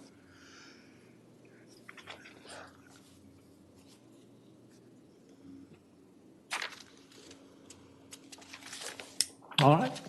We can go on then to number 2. Is that yours also, Arnie? Yes. All right, so this is an update on the water market and AMI installations through the grant, and a proposed ordinance to extend the Phase 2 water market pilot program in the Oxnard Basin.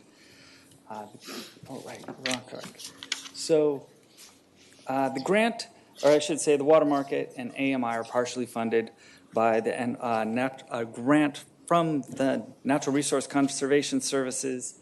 The grant had 3 phases. Phase 1 was concluded in July of 2017. That's actually before the grant was awarded. Phase 2 started just under a year ago. It had concluded at the end of September. The Nature Conservancy has been in discussion with NRCS about let me get up there. Oh, my AMI update, sorry, just going too fast here.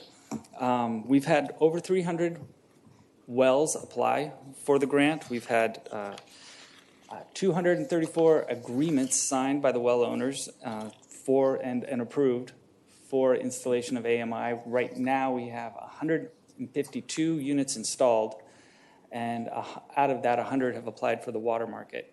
And this is out of an estimated 500 active agricultural wells in agency-wide. We have learned some lessons and hit some challenges. There was some production delays in the early stages from the vendor.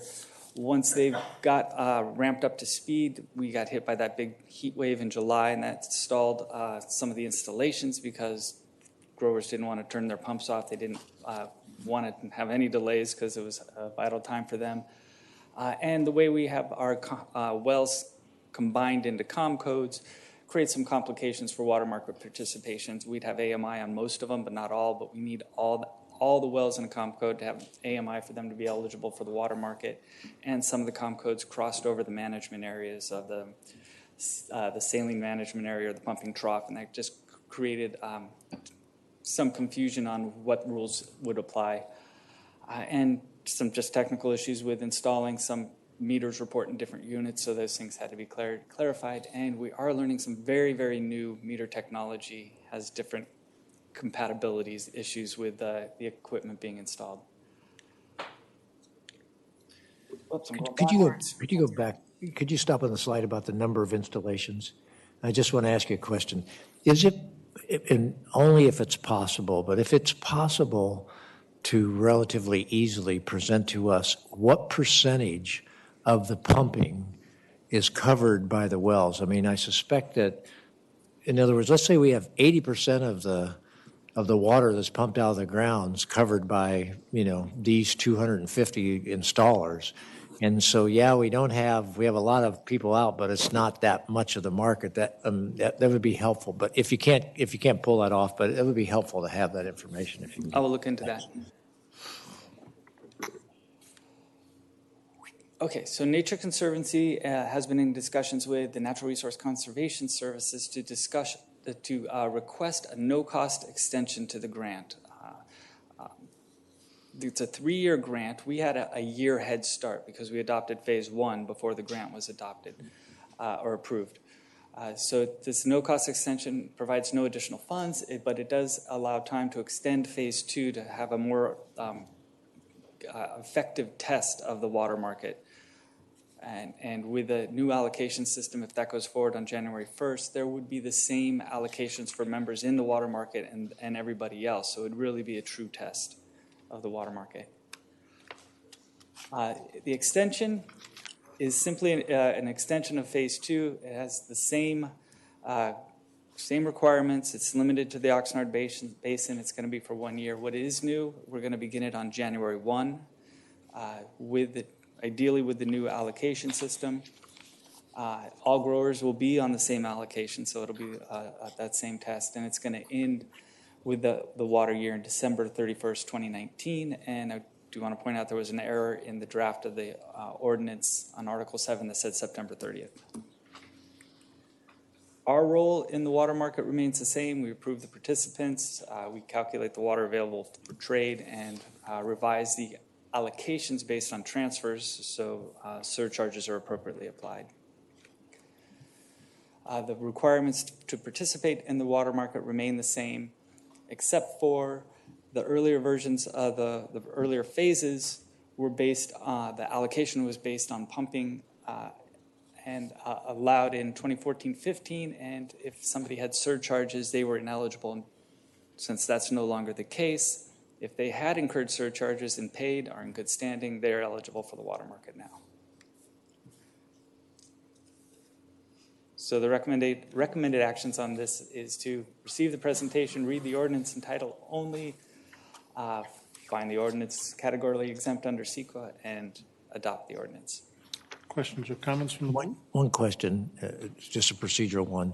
In the last one, we read the ordinance, but we didn't have an item 4 recommendation, adopt the ordinance. This time we have, it says, so in That was first reading. So I've been told that as a state agency, special agency, we aren't required to have 2 readings. But since the reporting was pretty significant change to the pumpers, we decided to have 2 readings of that ordinance. So I just, for item 1, are we okay not actually having our motion say adopt the ordinance? That's just my question for county Yes, council. and we didn't notice it for adoption, so I don't know that we could if we wanted to, but Prior? Yeah, for the prior item. It'll come back. We were okay. Yeah, all right. And this one, we're okay, we're just adopting the ordinance. Great, got it. Any other questions or comments from the board?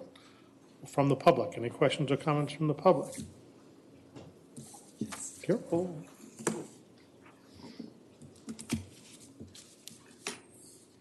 Good afternoon again, Tom Deardorff on behalf of Deardorff Family Farms. I would recommend that item 4 be changed, and we do have a second reading on this. Obviously, it's past 5 o'clock at night. This thing's only been out for about 3.5 days now. Nobody in the agriculture community even knows this thing's up for adoption. Maybe that's on us. We're not checking your website every 10 minutes to see when things get posted, but there's a reason why there's only one guy here, and that's because the notice was very, very lacking on this. To actually adopt an ordinance of this magnitude in this quick manner seems to be not appropriate, not needed. I mean, you got enough time to get it in place before January 1 anyway. So I would request additional time so my counterparts could have their opportunity to be heard also. Hopefully you've seen the letter. I know this, again, it's quick. Hopefully you've read my letter. I won't go through all those points. I will just highlight that I find it very odd that you guys are continually trying to monetize the failure to give us proper allocations. Now, what do I mean by that? There's going to be winners and losers, right, in your allocation scheme. And now we're going to create a market so that you accidentally allocate farmer A too much, farmer B too little, and the result of that is B's got to buy from A, water that he already owns in the common pool, or farmer A is going to work up a ton of credits, and farmer B is going to be constantly paying surcharges. You guys are I mean, I get it. This creation of allocations is difficult work. I mean, you've seen the highest powered attorneys in a 300-mile radius in here who can't agree on how to allocate this thing. But constantly creating these financial differences of winners and losers is going to make the differences that more significant, both short-term and long-term. And creating a market is the absolute worst thing to do at the beginning of this process because you're automatically identifying the winners and losers and they're out monetizing it. This fight isn't just about staying in farming that you heard earlier. This fight is about people who want to make money on water, and you're giving them the tools to do that. And I don't think that's appropriate. I also don't think it's within your power to do that. You guys are here to conserve the basin. Why would you create the most efficient marketplace in the world for the water in your basin? All you're doing is guaranteeing 100% of the time all that water's gone. 100%. You're giving them the tools to overuse the basin when you create a market. Right now, when we're inefficient, it stays in the basin. I decide I want to go organic and fallow ground, my water stays in the basin. Not next year. I'm selling it to the guy who doesn't have enough water. How does that benefit the basin? How does that fit your obligation to conserve the water? It doesn't. Find me water outside my basin. Create a project outside of my basin. Get me more water, but don't make me buy it from the people who I already own it with. That doesn't make any sense to me. And again, I think it's beyond your scope of authority that's been granted to you in your enabling legislation, which is conserve the water. So again, there's some other points in the letter, and I won't iterate all of them, but at a minimum, I would request additional time that my colleagues could also address this issue. Thank you. I have a question. Sure. I have a question. My question is, are we creating a water market or just extending the one we created a couple years ago? This is to extend the pilot. That's what I thought. We're not creating it tonight. So people had notice back and we had healthy discussions back when we did create it. Correct. And we're extending the pilot. And the pilot's voluntary. Arnie, did you have a question? I'm sorry, EJ, were you waiting? Thank you. E.J. Remsen, Nature Conservancy. Yes. This is just an extension of an existing ordinance. That was heavily vetted before, and I sense that's the real reason why folks aren't here. Second thing is we're dying to have a conversation with NRCS to get this grant extended, and we're waiting for this to be adopted so that we can show them that we've made progress and that they should extend the grant. Thank you.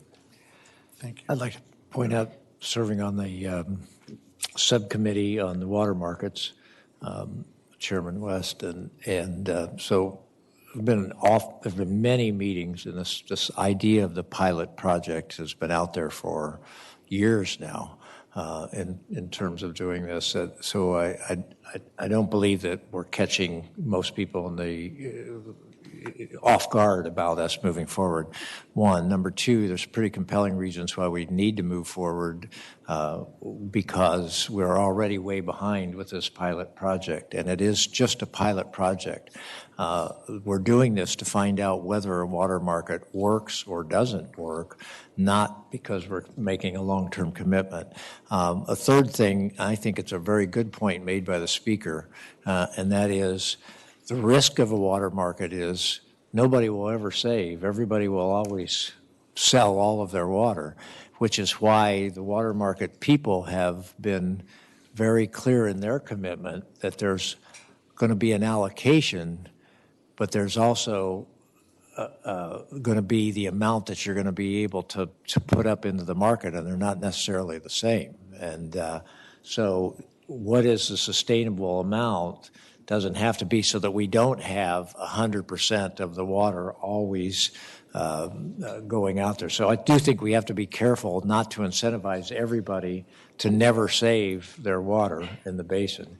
But that's an issue that we have to deal with after we finish the pilot and all of that in terms of trying to get that number right. But we should go in with our eyes open that if all we do is guarantee every drop of water gets sold to somebody and gets pumped, that's not as good for the basin as if my concept is that the water market is a way for us to create some flexibility so that people will use water efficiently. And if there's an appropriate price for the water, people will use it efficiently, and that's good for the basin in the long run if we do that. Thank you. We also need to keep in mind that, once again, safe yield, the idea of safe yield. If 100% of the water is used, it's still within safe yield. And so as long as our allocation is appropriate, there should never be an issue. So that kind of brings up a question. Let's say our safe yield is 60,000, but we're starting with initial allocations that are higher than that, you know what I mean? So how much should we allow to be transferred in the water market? Probably shouldn't be more than 60,000. You know, and that's the conversation that we should have, right? Even though that's 20 years down the road. But I mean, I use that as an example. We're trying to reach sustainability in 20 years, right? Right. So, not in one. But water marketing water beyond that sustainable amount strikes me as counterintuitive, you know.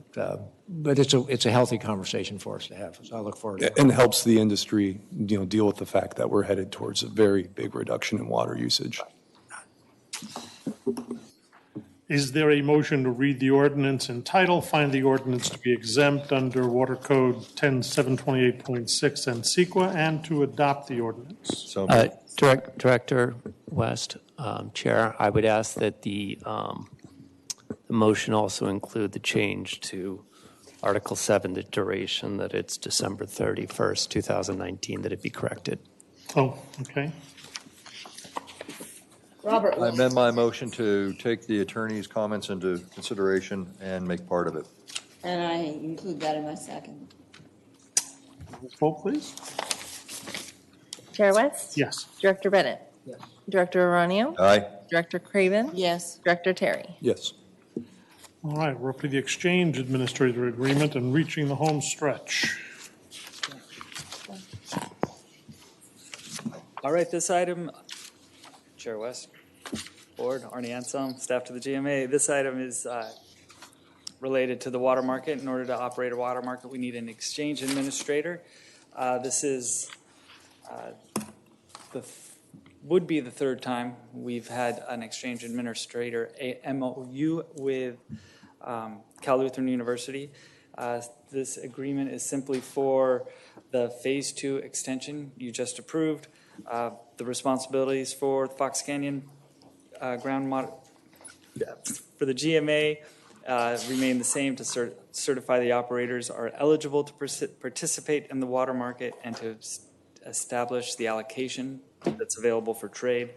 The exchange administrator, Cal Lutheran University, their responsibilities are to establish and operate the water market, notify the GMA as transfers are completed, and provide monthly reports on market activity, and submit a final report 90 days after the end of Phase 2.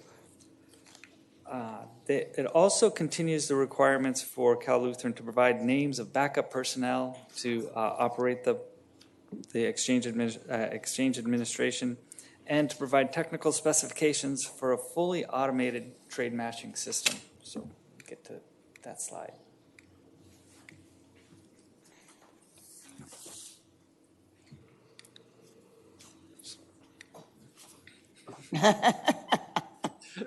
There we go. Let's see.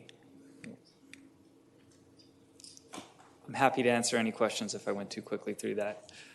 Are there any questions or comments from the board or the public? Is there a motion to approve the exchange administrator agreement? So moved. Second. When you're ready. Chair West? Yes. Director Bennett? Yes. Director Aranio? Yes. Director Craven? Yes. Director Terry? Yes. Thank you. We're adjourned.